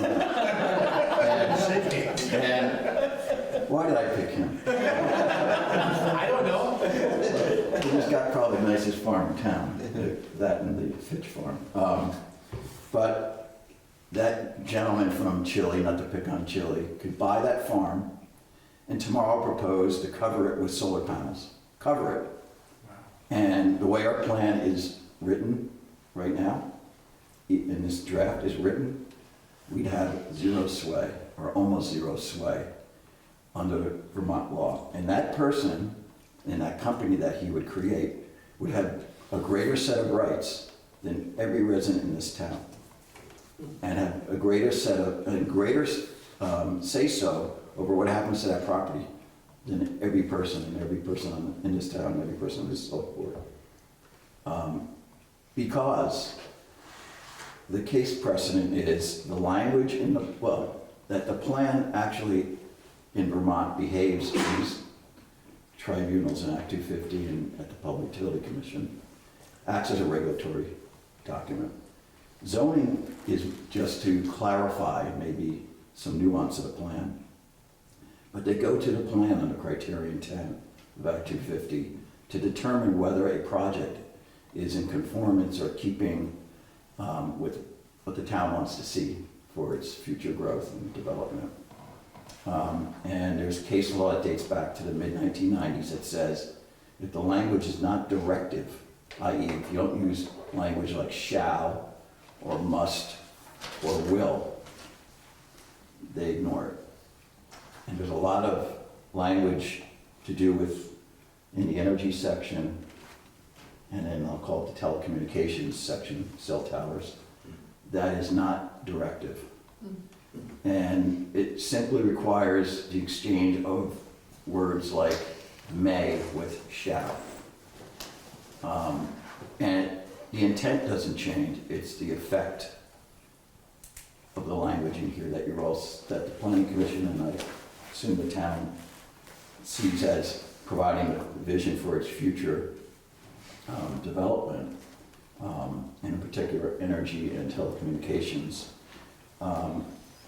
Some language changes, simple word changes, clarifying language that just clarifies the existing intent in this plan can and should be made. And I Jared provided me a Word version, which I don't know why it's such a huge file, but I guess it's the photos that are in it. And all the maps and all. Yeah. So we had to use this upload WeTransfer thing to get the file to me, because I deal better with a Word version, because then I can insert language, and I've done so, and I provided it to, very late in time, I apologize, to the select board members whose emails are on the webpage. I would have given it to all of you if I hadn't. So I provided Jordan and Jamie, Jared, Melanie Keene, and those are the only emails I had, with copies of what I just got out this afternoon. And I could go through it if you want, the language, or I could just summarize what the language does. The language changes. I used legislative format generally. And new language I added is underlined, and I put it in red font so it stands out. So if you go to page 31, that's not even that important. Well, so I wonder, So anyway, yeah. you know, we've been trying to be like really transparent about like why we're kind of moving through this process the way that we do, and signaling as clearly as we possibly can that we still, certainly in the select board's view, and it's supported by the planning commission, there's opportunity to continue to integrate these changes through the next process, and without having to go through each one of them individually. My question would be whether you have any immediate concerns about any of them specifically that you feel would have an acute exposure in the next few months if it's not modified, or do most of them represent changes that could be considered and integrated in the next kind of refinement process? And you know, to that end, I think your point about having a directive language is poignant, and one that should be carefully considered for continuity with the rest of the sections. Because this is so tightly tied to the zoning regs as a. Well, this wouldn't be zoning. No, I know. So zoning doesn't, you can't regulate utilities with zoning. They will not look at your zoning. But I hear where you're going, and many times town plan processes take 5 years. Given that it's August is a hope, and let's hope that that goal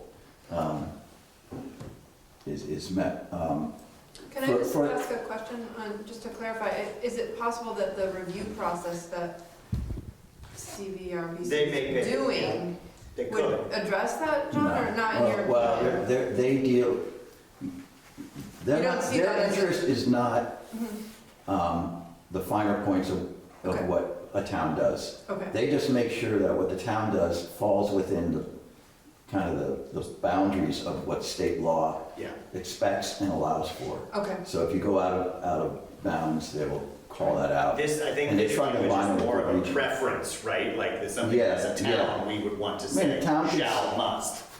A town could say, we want to cover everything with housing or solar panels or wind turbines or whatever.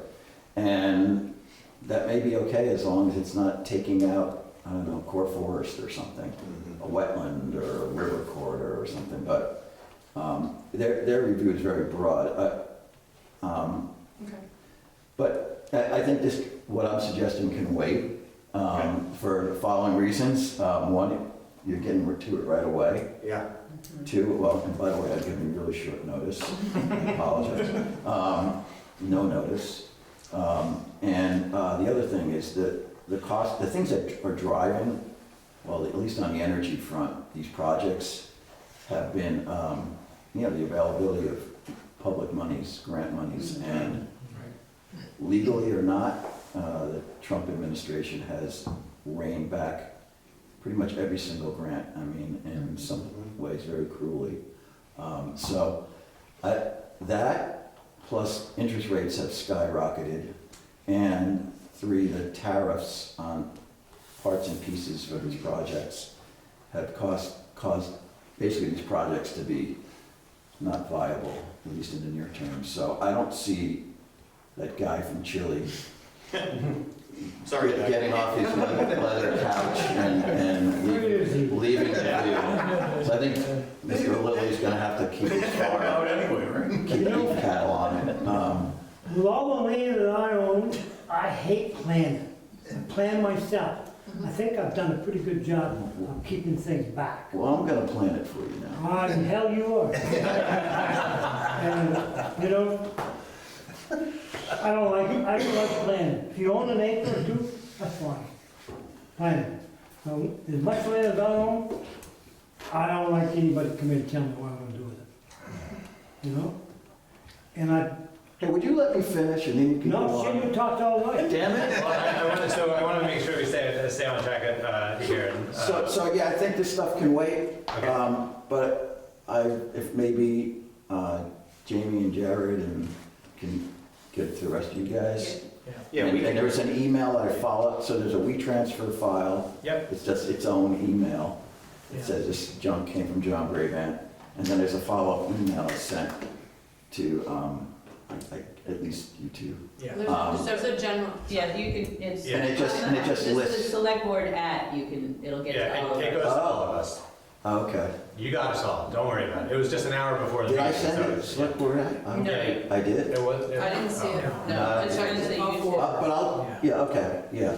But John, we can absolutely, that's the kind of feedback we're looking for. Yeah. But those exact And kind so, of things that we do.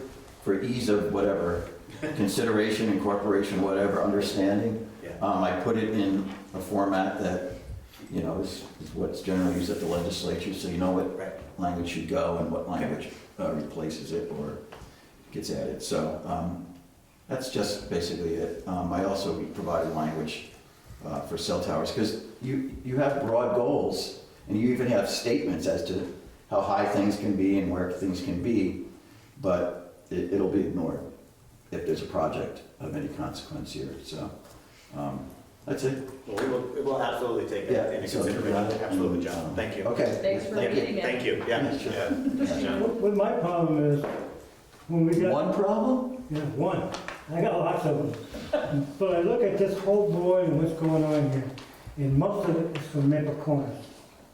And I don't like Maple Corner running the town. I just, what do you think is so funny about He's that? from over there, she's from over there. Yeah, we're from all over. Well, yeah, you got a camp on the pond, okay. I don't like Maple Corner running the plan. That's it. I don't. Well, they didn't, they're not on the We plan. can't incorporate that into the town plan at this point. I know. So before we pivot over to the zoning regs, I'd like to make 2 requests. One is that the version of the currently modified town plan, so there's a lot of great information on the town plan, or on the planning commission's homepage on the website. Everything's very clearly linked to there. The link to the 2025 town plan kicks over to a landing page that has this version of the town plan at the top of that list, but I think it'd be helpful if it said something like, as adopted by the planning commission. Gotcha. Yeah, I can do that. And then the other one is kind of a question and request, I guess. I think it would be helpful if there's a presentable format for that feedback that you've been compiling to also be posted. Just so that the community feels like those comments are being. I could do a thing like here's public comment as of, and here's this date. And it could just be put up, and then I give it a week, and as of here. Yep. And I could just update the document as needed. Yeah, that's easy. Those are my only 2 requests for now, I guess. And with that, do we have to close the hearing? We just keep it open and we can roll to considering the zoning regs. It's one item. Yeah. So we'll pivot then, close the conversation on the town plan and move to the zoning regs. And again, just for context, these were substantially approved and passed through Australian ballot by the community. And the reason that we are running this through kind of a parallel operation is because they have to be basically readopted. They were a significant change to the zoning regulations, which the community's kind of established the history of bringing substantive changes of that size and scope before the voters. But this is within the select board's purview for readoption, and because we aren't really discussing or taking up any modifications to what was already upheld by the town voters, that's kind of where we're at. But this is a hearing to kind of capture any continued feedback on them. Just for clarity on that, the voters approved it in March 24, correct? And so why does the front page of it say draft with proposed amendments, spring 2025? Yes, good question. The fact that we didn't have a town plan at the time of adoption, at the time of the vote, meant that that vote was nullified. It never actually happened. So the former zoning regulations are actually what's in effect, and So the 20, if I'm looking at the bottom of that page, amended by town vote on March 7th, 2017, that's the last effective document. yeah. So, okay. All right, thank you. And the town has the option of either taking it to the voters, townwide vote, or having the select board. And since the town has already weighed in. Right, the voters have spoken. Yes. But if the vote, like interrupt, did not go into effect because of the reasons just explained, doesn't that then allow the pre-existing regs to remain in force? Yes, and that's why the document says that. They're currently. Right, so what's the function of the select board voting if they're already? We're voting. To adopt the new ones. It The was, 2024 ones will now be adopted. Oh, I thought you couldn't because the plan wasn't done yet. Well, We're gonna do the once- plan first. we need to make sure that we adopt the town plan first, and then immediately follow that with a readoption. So you're gonna, this is just a hearing and you're gonna adopt them both at the next. Exactly. So at the time the voters voted on the zoning regs, the town plan had not expired. We did have a town plan. No, I understand. It expired after the vote. Yeah. No, it's sorry, before. It expired before the vote. So, but it seems that you 2024. just vote, you approved That was the the problem. plan, the That new was the plan. Okay, I got it, yeah. And Slow processing. And it was, I mean, that was, we've had that reviewed by both the town attorney and CVRPC, and everybody was kind of comfortable with that, with that procedure. And Jordan, we do have, I just wrote it down to put it back up on the website. There is a document of the changes that was put out last time. I can just have that put back up there for public, right, viewing, just that summary, I think it was a page and a half or something. That's the summary of the major changes. That would be So really that great. it's back out there. But, yeah. Thank you, I appreciate that. Are there any other areas of public comment on the zoning regulations? Were those up for discussion as part of the previous planning commission hearing We had as a well? meeting, we had a meeting about it as well, yeah. And was there specific feedback on the zoning regulations? Yeah. All right, are there any members on Zoom of the community that would like to provide input or feedback on the zoning regulations? Excuse me, this is Noreen Bryan, and I'm part of the Calais Lakes and Streams Committee, and I just wanted to say we sent in written testimony Recording in progress. in support of adopting or ratifying the 2024 regulations. Yes, we received that. Thank you. Those were circulated, and we also got one from the Conservation Commission as well, supporting the moving forward with both. So thank you for clarifying. Okay. Well, not hearing or seeing any others, I would like to close the hearing portion of our meeting. Do a vote? No? Don't think so? No, not today, Not today, okay. right? No. I don't think, no, I'm just saying on closing the hearing. Not on adopting it. No, nobody panic, please. Thank you, Jared, and thanks to members of the Planning Commission for being in attendance, for all of your work, and we're looking forward to continuing to work on it. Yes, we are. I am. It's important work. It's really important work. Thank you for doing it. And I think the more meetings that we invite the Planning Commission to, the more food we get. Yeah. Wait till the holidays. I see we're the favorite commission now. Yeah, I'm saying. Show up whenever. Well, thank you for everybody for comments and participation.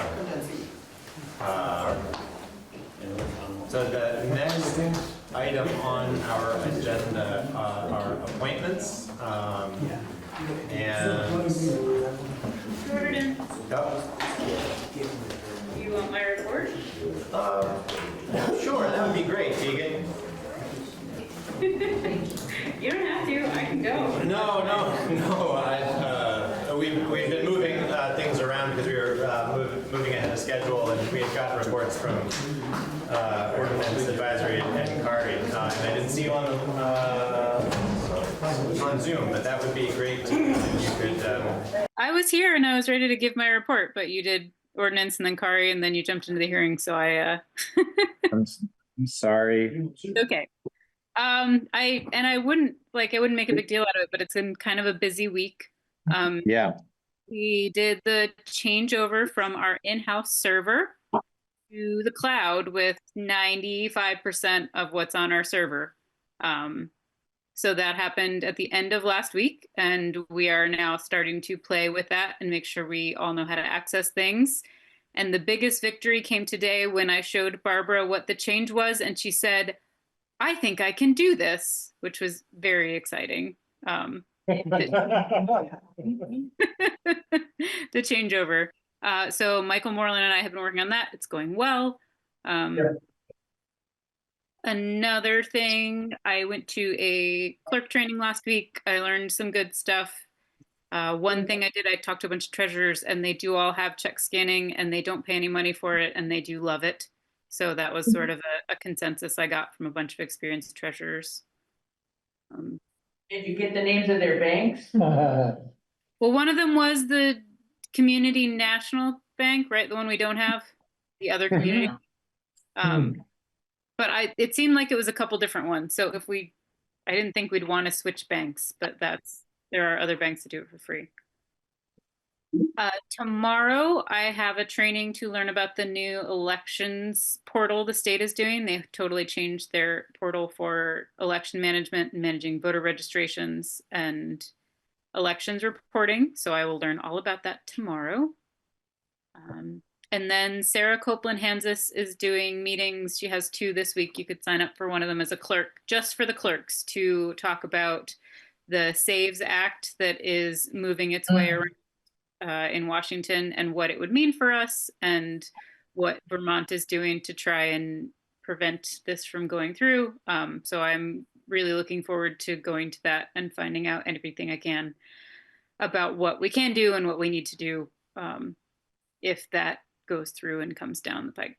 fortunately, we don't have any elections until next March, so it wouldn't affect anything too soon, but it's still, I'm trying to keep my eyes open on that one. Thank you, Tegan, that's really important. Thank you, Tegan. I think that unless Barbara has anything to add. All right. Well, sorry about missing you on the list, Tegan. Thanks for the update. I'm really excited to hear that the server migration went smoothly. That's a big move and exciting.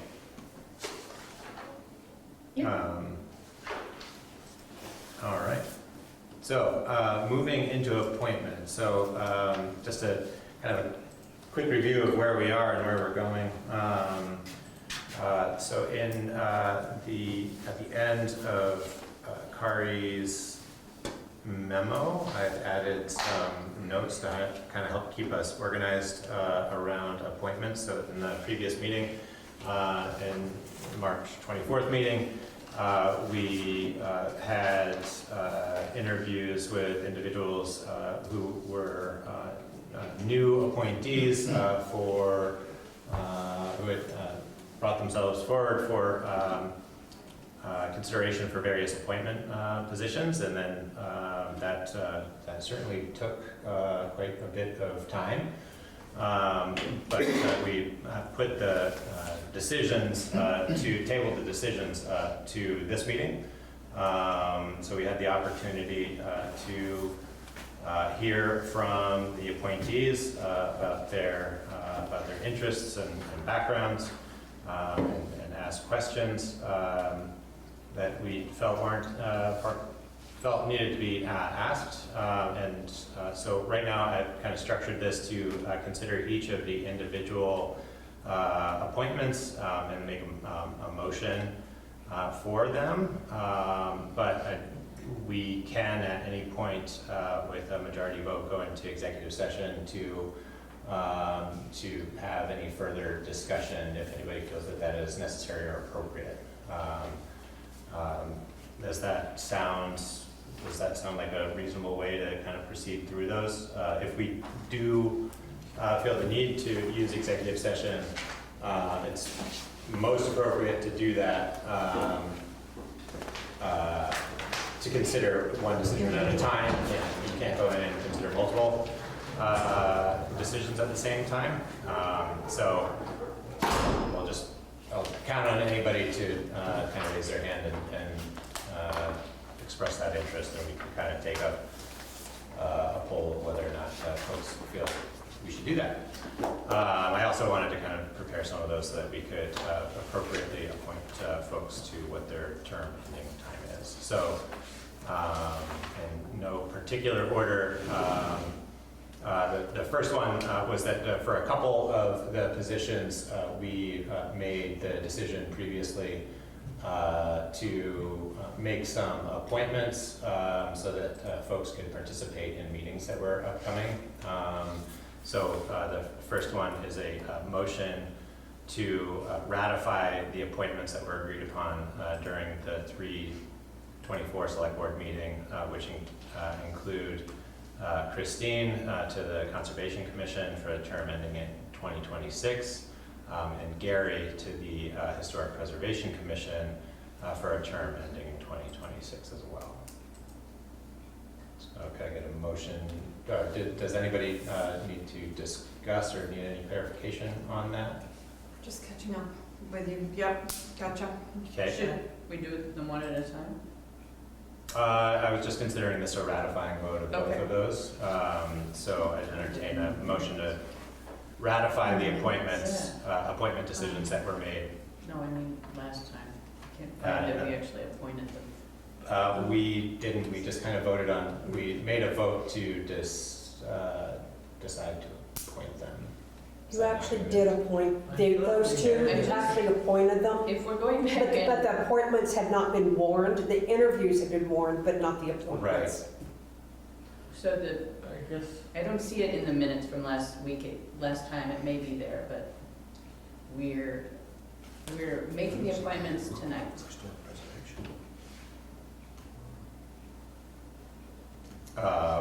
We can, if we just feel it's more consistent and safer to Why don't we just make just the make the appointments? appointments, then we'll just do that. They're actually in the minutes. Yeah. Gary was appointed the last meeting. Christine was appointed 2 meetings Oh ago. my gosh, okay. And Yeah. then it says it will be ratified at the next meeting. Okay. In the minutes. It's okay. I wasn't seeing it, but, which will be ratified, thank you. Yeah. Thank you, Barbara and Shayna. Yeah. So I would move that we ratify the appointments of those 2 individuals from the last 2 meetings. Second. All right, all those in favor? Aye. Aye. Thank you. And the next one is the appointment of Dean Fletcher to the Emergency Management Committee for a term ending in 2028. Is there anybody who would like to discuss that any further? Otherwise, can I get a motion to make the appointment of Dean? Fletcher Dean. Oh, I'm sorry, Fletcher Dean. That's what she was, first name. Is there a motion to appoint Fletcher Dean to the Emergency Management Committee?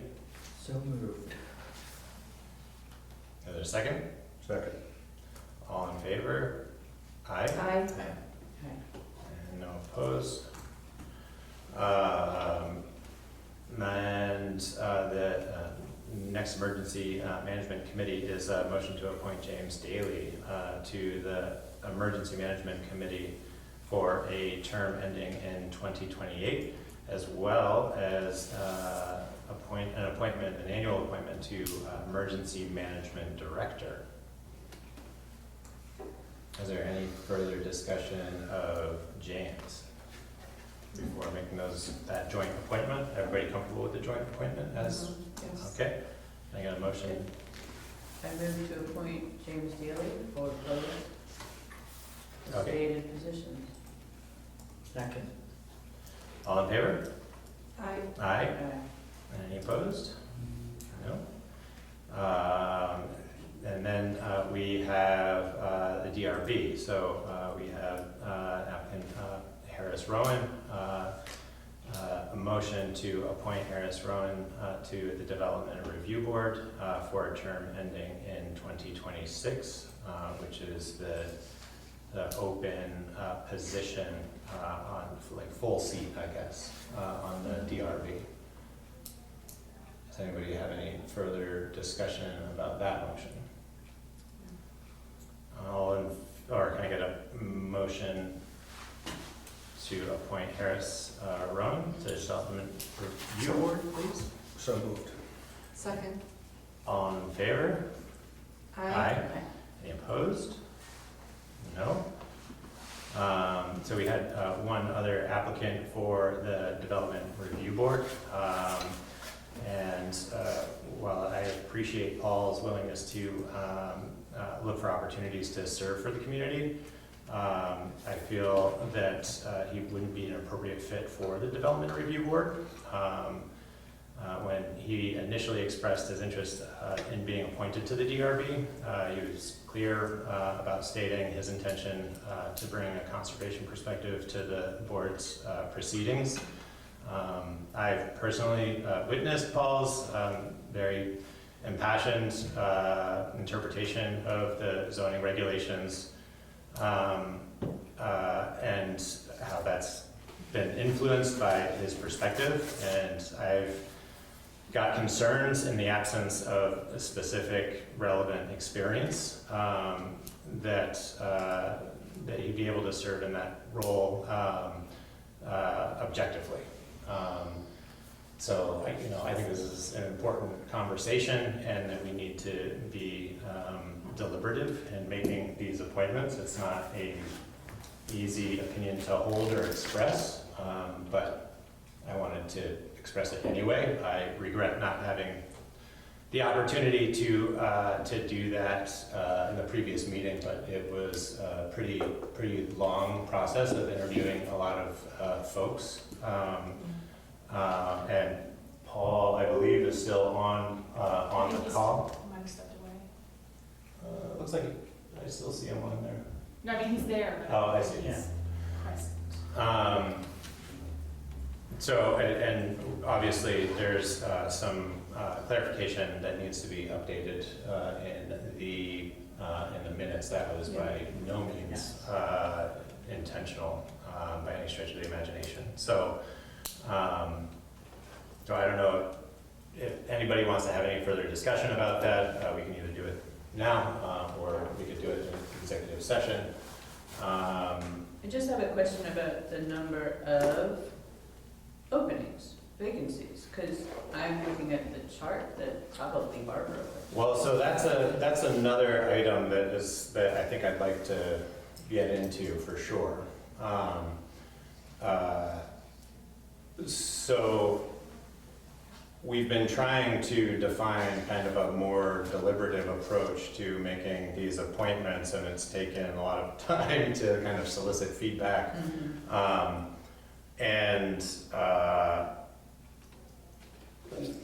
There, we have a slate of folks who are up for appointment on terms that expire in 2025. So Barbara has a prepared list of folks who she's reached out to who are incumbents in those existing roles with terms that have expired in 2025. So that is, those appointments are, we could get into those now, but or we can consider adopting them as a slate. I think that kind of runs a little counter to kind of this process that we've been trying to establish, right? I did not intend to imply that. I was sure. just saying that there's there's one more applicant than spaces. Is that true or not? One, there's a full seat that is the balance of a term for Candy, who resigned in January, I believe. Which we just voted for. Which we just voted for. That was the Harris Rowans. And then there are still two remaining alternate positions. Oh, and I'm sorry, we also had the ordinance advisory committee appointments that need to be made. They were interviewed. Were those the one you were talking about? Or to answer your question, you do not, for DRB, you do not have more applicants than there are seats. Okay.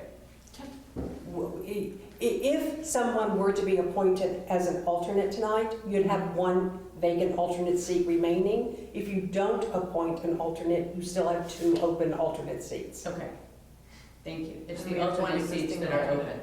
We already have one existing alternate. I just wanted to add, I guess for the record, since it's being recorded and I'm taking minutes, to your point about Paul, and I know I'm very new, so I have absolutely zero background with anyone's previous opinions, but one thing that stood out to me from his interview and what he was speaking on was that he had previously been very staunchly conservation focused, but now that his son has been trying to find, with him and his fiance, trying to find a house, he realizes that there has to be a better balance between development and conservation. And so I just wanted to highlight that I feel that Paul is aware that there has to be a shift and a better balance between the two. So while that might not make him, he still has room for, I just think that still makes him an alternate, or however that is, but I wanted to acknowledge that he did publicly state that he recognizes that there is a need for change in that regard. Thank you.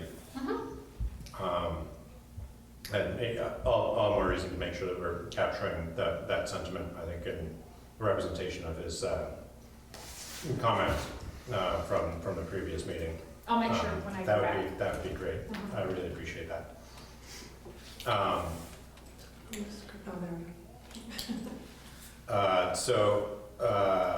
I'm sorry, I'm just realizing that we had two other appointments that we're considering for the Ordinance Advisory Committee, and I just need to pull those up.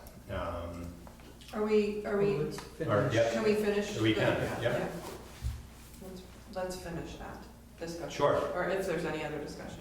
I would just offer that I've walked away after considering the conversation, the interviews, and felt probably similarly to where Jordan has expressed his concerns. Just having been participant in some of the hearings and discussions around the DRB, I found the interview statements incongruous with previous actions. So I was concerned. I'm concerned about that with this candidacy.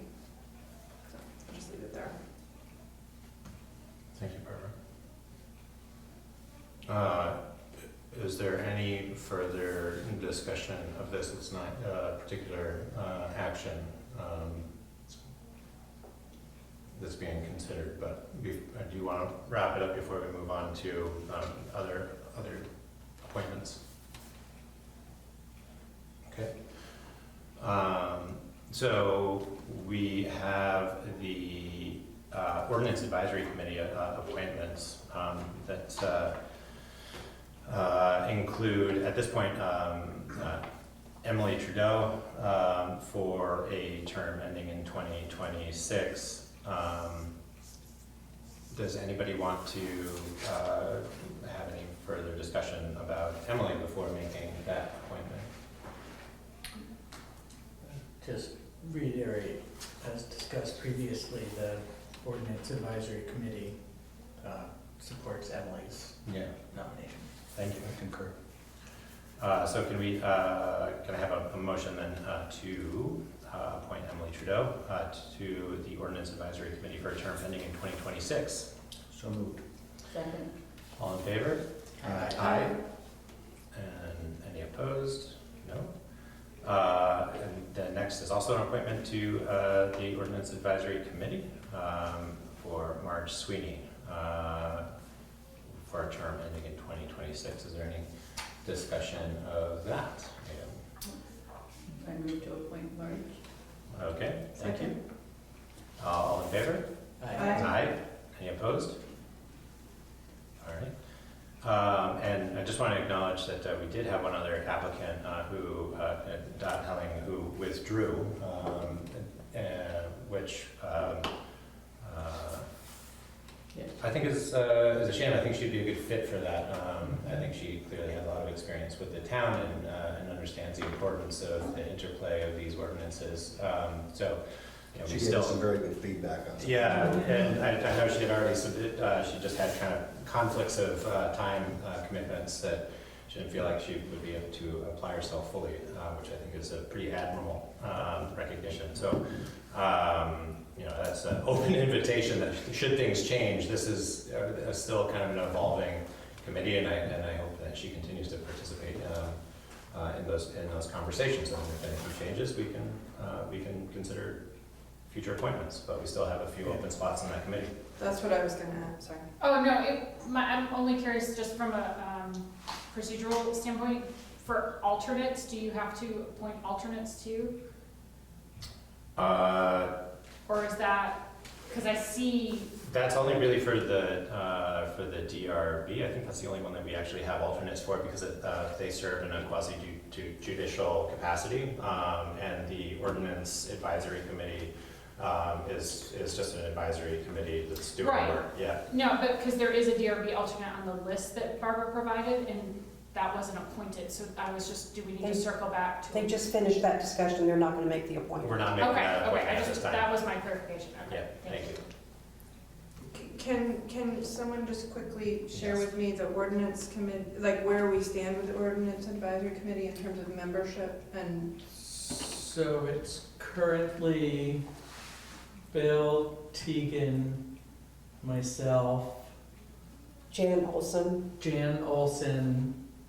and now Marge and Emily. Okay, and Christie's not. And Christie. Christie No. Your name is is on there, not. but. We were initially Okay. gonna have a rotating in and off kind of situation. Yeah. And Bill and Jamie said they would go on first, Okay. Yeah. and so. Okay, Yeah, Bill. so they're one-year terms, as I understand. We currently have enough, like, community support as well as the select board members. Yeah, I think we're happy with the current configuration, but there's room for more if they were somebody enthusiastic. Thank you. And our meetings are open and, you know, And we'll available perhaps reach online. out to, you know, Dot and others. We're open to, if there's specific ordinances that people are interested in, we welcome that additional input and support. So that brings us to the kind of sticky wick of the reappointment of the 2025 incumbents. So those are folks we've sent out a notice, I believe, right, saying that these are terms that are ending in 2025. Is that right? And, Right.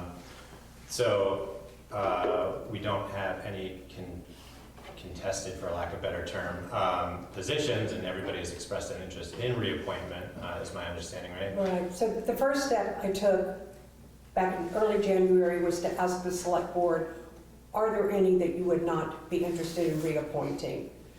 There was none. So the next step was to then go to each of the committee chairs and bring to their attention who on their committee had terms ending. Were there any that the committee chair would not wish to be reappointed? And there were none. So then I went to each of the people on those whose terms were ending and said, your term is expiring. Would you like to be considered for reappointment to a new term? Thank you, Barbara. Uh-huh. You've been very patient with me through this whole thing.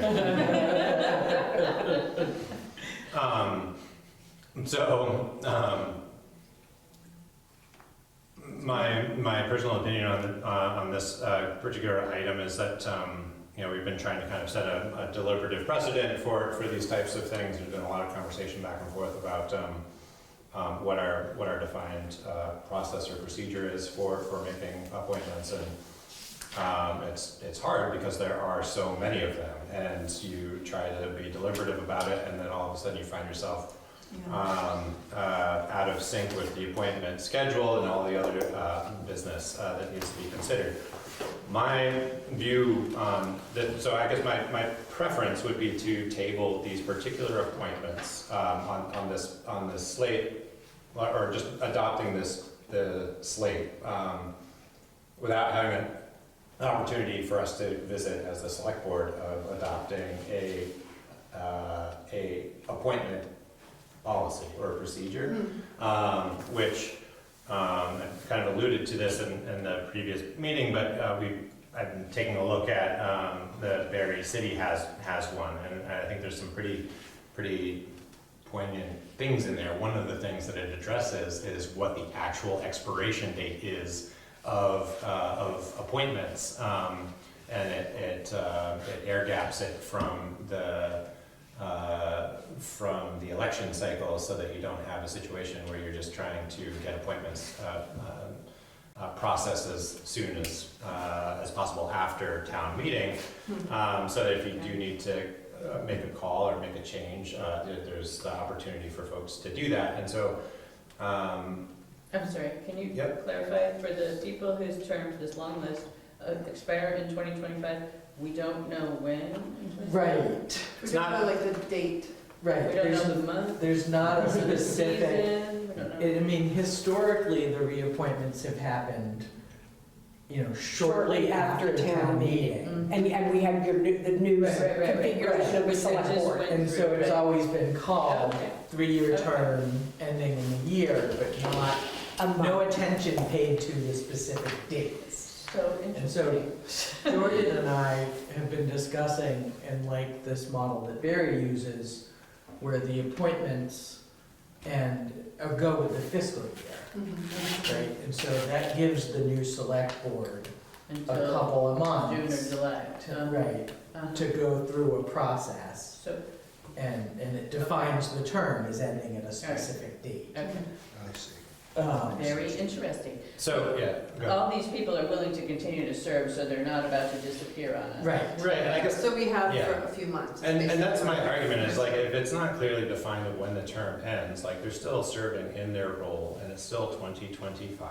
And I, you know, looking at the, I've started to like modify and right size from my perspective, the policy from Berry City. And I am committed to bringing that before the select board in the next couple of meetings so that we can review that as a group. And for me, it just provides some nice continuity. If we have the opportunity to adopt a policy like that, that would bring the reappointment of these folks into compliance, so to speak, with the new policy.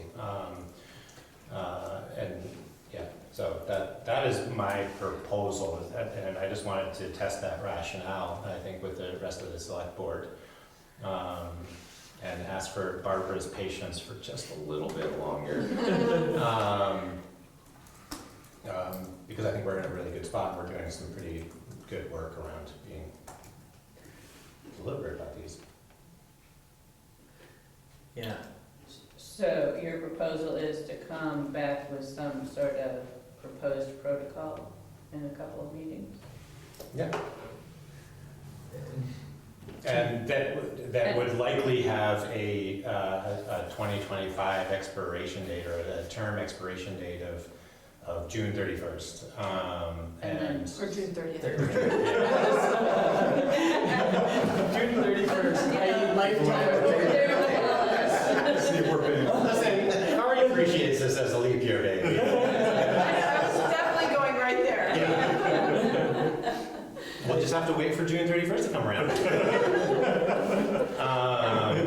Yeah, so I propose that we dig into that as a course of in the regular course of business in the next couple of meetings, which I don't think is going to be a significant scope of work. Provide some opportunity for the community to provide some feedback on that if need be, but it's a pretty good policy and procedure. Yeah.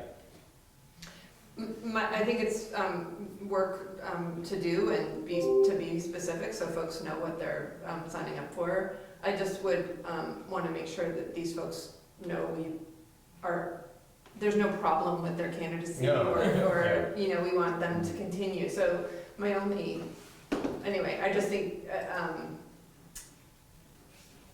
I might consider, you know, if this ends up being something that we're having extensive conversation about, or perhaps we have a lot of other things that come up that are more emergent, Sure. that we take care to not let this go too long. No, So that I folks- agree. Yeah. Right, and I don't have a strong opinion on, you know, it being better or worse to wait till we have the policy.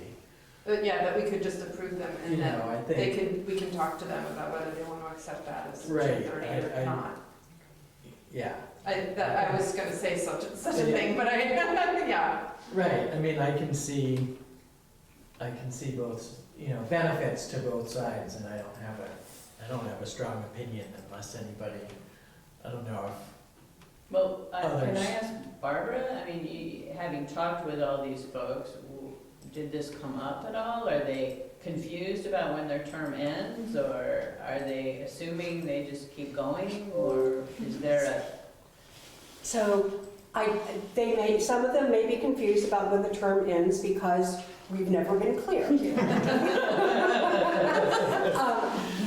Thank you, Barbara, I appreciate that. I can't not speak for them, but I can give you my impression. Yeah, okay. They all agreed to being appointed to a new term of either 3, 4, or 5 years, depending on which committee. So I think they see no disruption at all, Right. and they're just going to continue on serving, and the fact that they're not legally appointed tonight by the select board is not going to be of any concern to them. Yeah. And I think if we just explain that we're looking to put a policy in place to solidify our protocols, and so that we're consistent year after year after year, and that the projection is that we'll now have a firm term ending date of June 30th of each year of your end of your term. I think it'll be fine.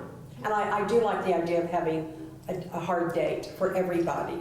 Yeah, and to be clear, like one of the things that the Barry city policy establishes is like, okay, so at this point, like this is when a call for applicants will happen or something. I mean, it kind of establishes what the timeline is for how that works through. So I think I definitely think it's a step in the right direction. Jamie, I think you had raised a point. The only concern that I guess I have would be with the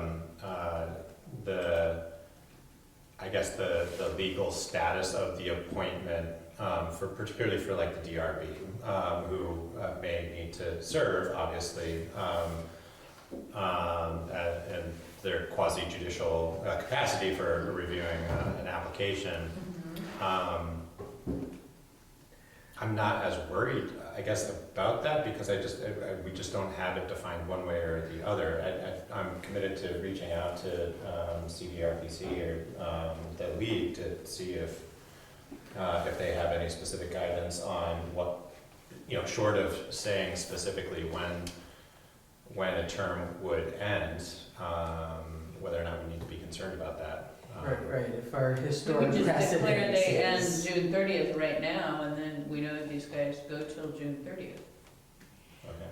As you guys are looking closer at this, I'd like to suggest the possibility of including with all these other groups that you guys appoint, the Board of Civil Authority and the Board of Abatement, and and can they be wrapped in with the same end date? And then we would have this consistency all the way through. Because for the Board of Abatement and Board of Civil Authority, the membership of those are built in by elections. And so I've just been running those terms based on the elected individual's term. Right. But it would be nice if those terms also just ended off I don't know. But I don't Let's think through the... Right, those ones I don't think would be able to. Would be able to. Because they automatically come off at the end of their term if they're not reelected. So they probably still need to be So that might be an regulated exception. around the, okay. Yeah. I think that's right. Yeah, so I had just raised that as because we've never defined the end date, if there were a controversial DRB decision in the next 2 months while we're figuring this process out, is there, potential to question these DRBs' officialness? Only the same as there was every other Right. year. Exactly. And so when you do this, you're doing it not only for the boards, committees, and commissions, but the annual appointments as well. The policy kind of covers those separately, and it's not quite as clear, but I was hoping to add that for us, just so that we for the annual appointments and some of those that are kind of, not to belittle them by any stretch of the imagination, but they're either more symbolic in nature or their annual appointments. I just think that we could set a different expiration date if we wanted to put those earlier, to make those appointments shortly after organizing. But I think from a logistics standpoint, it's the only thing that I'm trying to be careful of about trying to put too many things on the same schedule is that I'm already looking at, we're looking at every year, we're gonna have lots of interviews if we want to stay committed to trying to entertain those interviews. And so, what I kind of like about the annual appointments is that we can have the opportunity to maybe do those as a slate or solicit interest, and a couple months beforehand, shortly after the Selectboard organizational meeting, and And then that just affords us a little more flexibility and. Or it could be a calendar, one of them could be the fiscal year and the other one could be a calendar year. Maybe the annual appointments are January 1 to December 31. Yeah, I really like the calendar year as well, so, you know, I think that that's all really good feedback, and as Barbara, you've been so instrumental in helping to coordinate and promote, like, when that happens, like, I really lean on you to continue to provide a lot of feedback on that, and when you think it makes sense relative to the workload in the office. I would just want to be sure that if the select board was comfortable, if, let's say you made the annual appointments be a calendar year of a term, if you're making appointments in December, and then you're electing a new select board 3 months later, would the new select board have wished that they could have been part of that appointment? It's also sort of budget season. It's also budget season. Busy time for. Yeah, exactly, good thinking. You know, Okay, so you guys think about that and figure it I out. think Jordan and I and Barbara and whoever else wants to should think through some more which appointments make sense on what type of schedule. Yeah. And come back with a policy proposal. Sounds good. All right. Well, thank you, everyone. That was a really full agenda, and I'd say, look at that, we're only 4 minutes past 8:30. Not bad, not bad. Not bad. Variety of topics there. I keep being told that we don't need to make a motion to adjourn, so I guess I'll just declare the meeting adjourned. And thank everybody for participating. Thank you.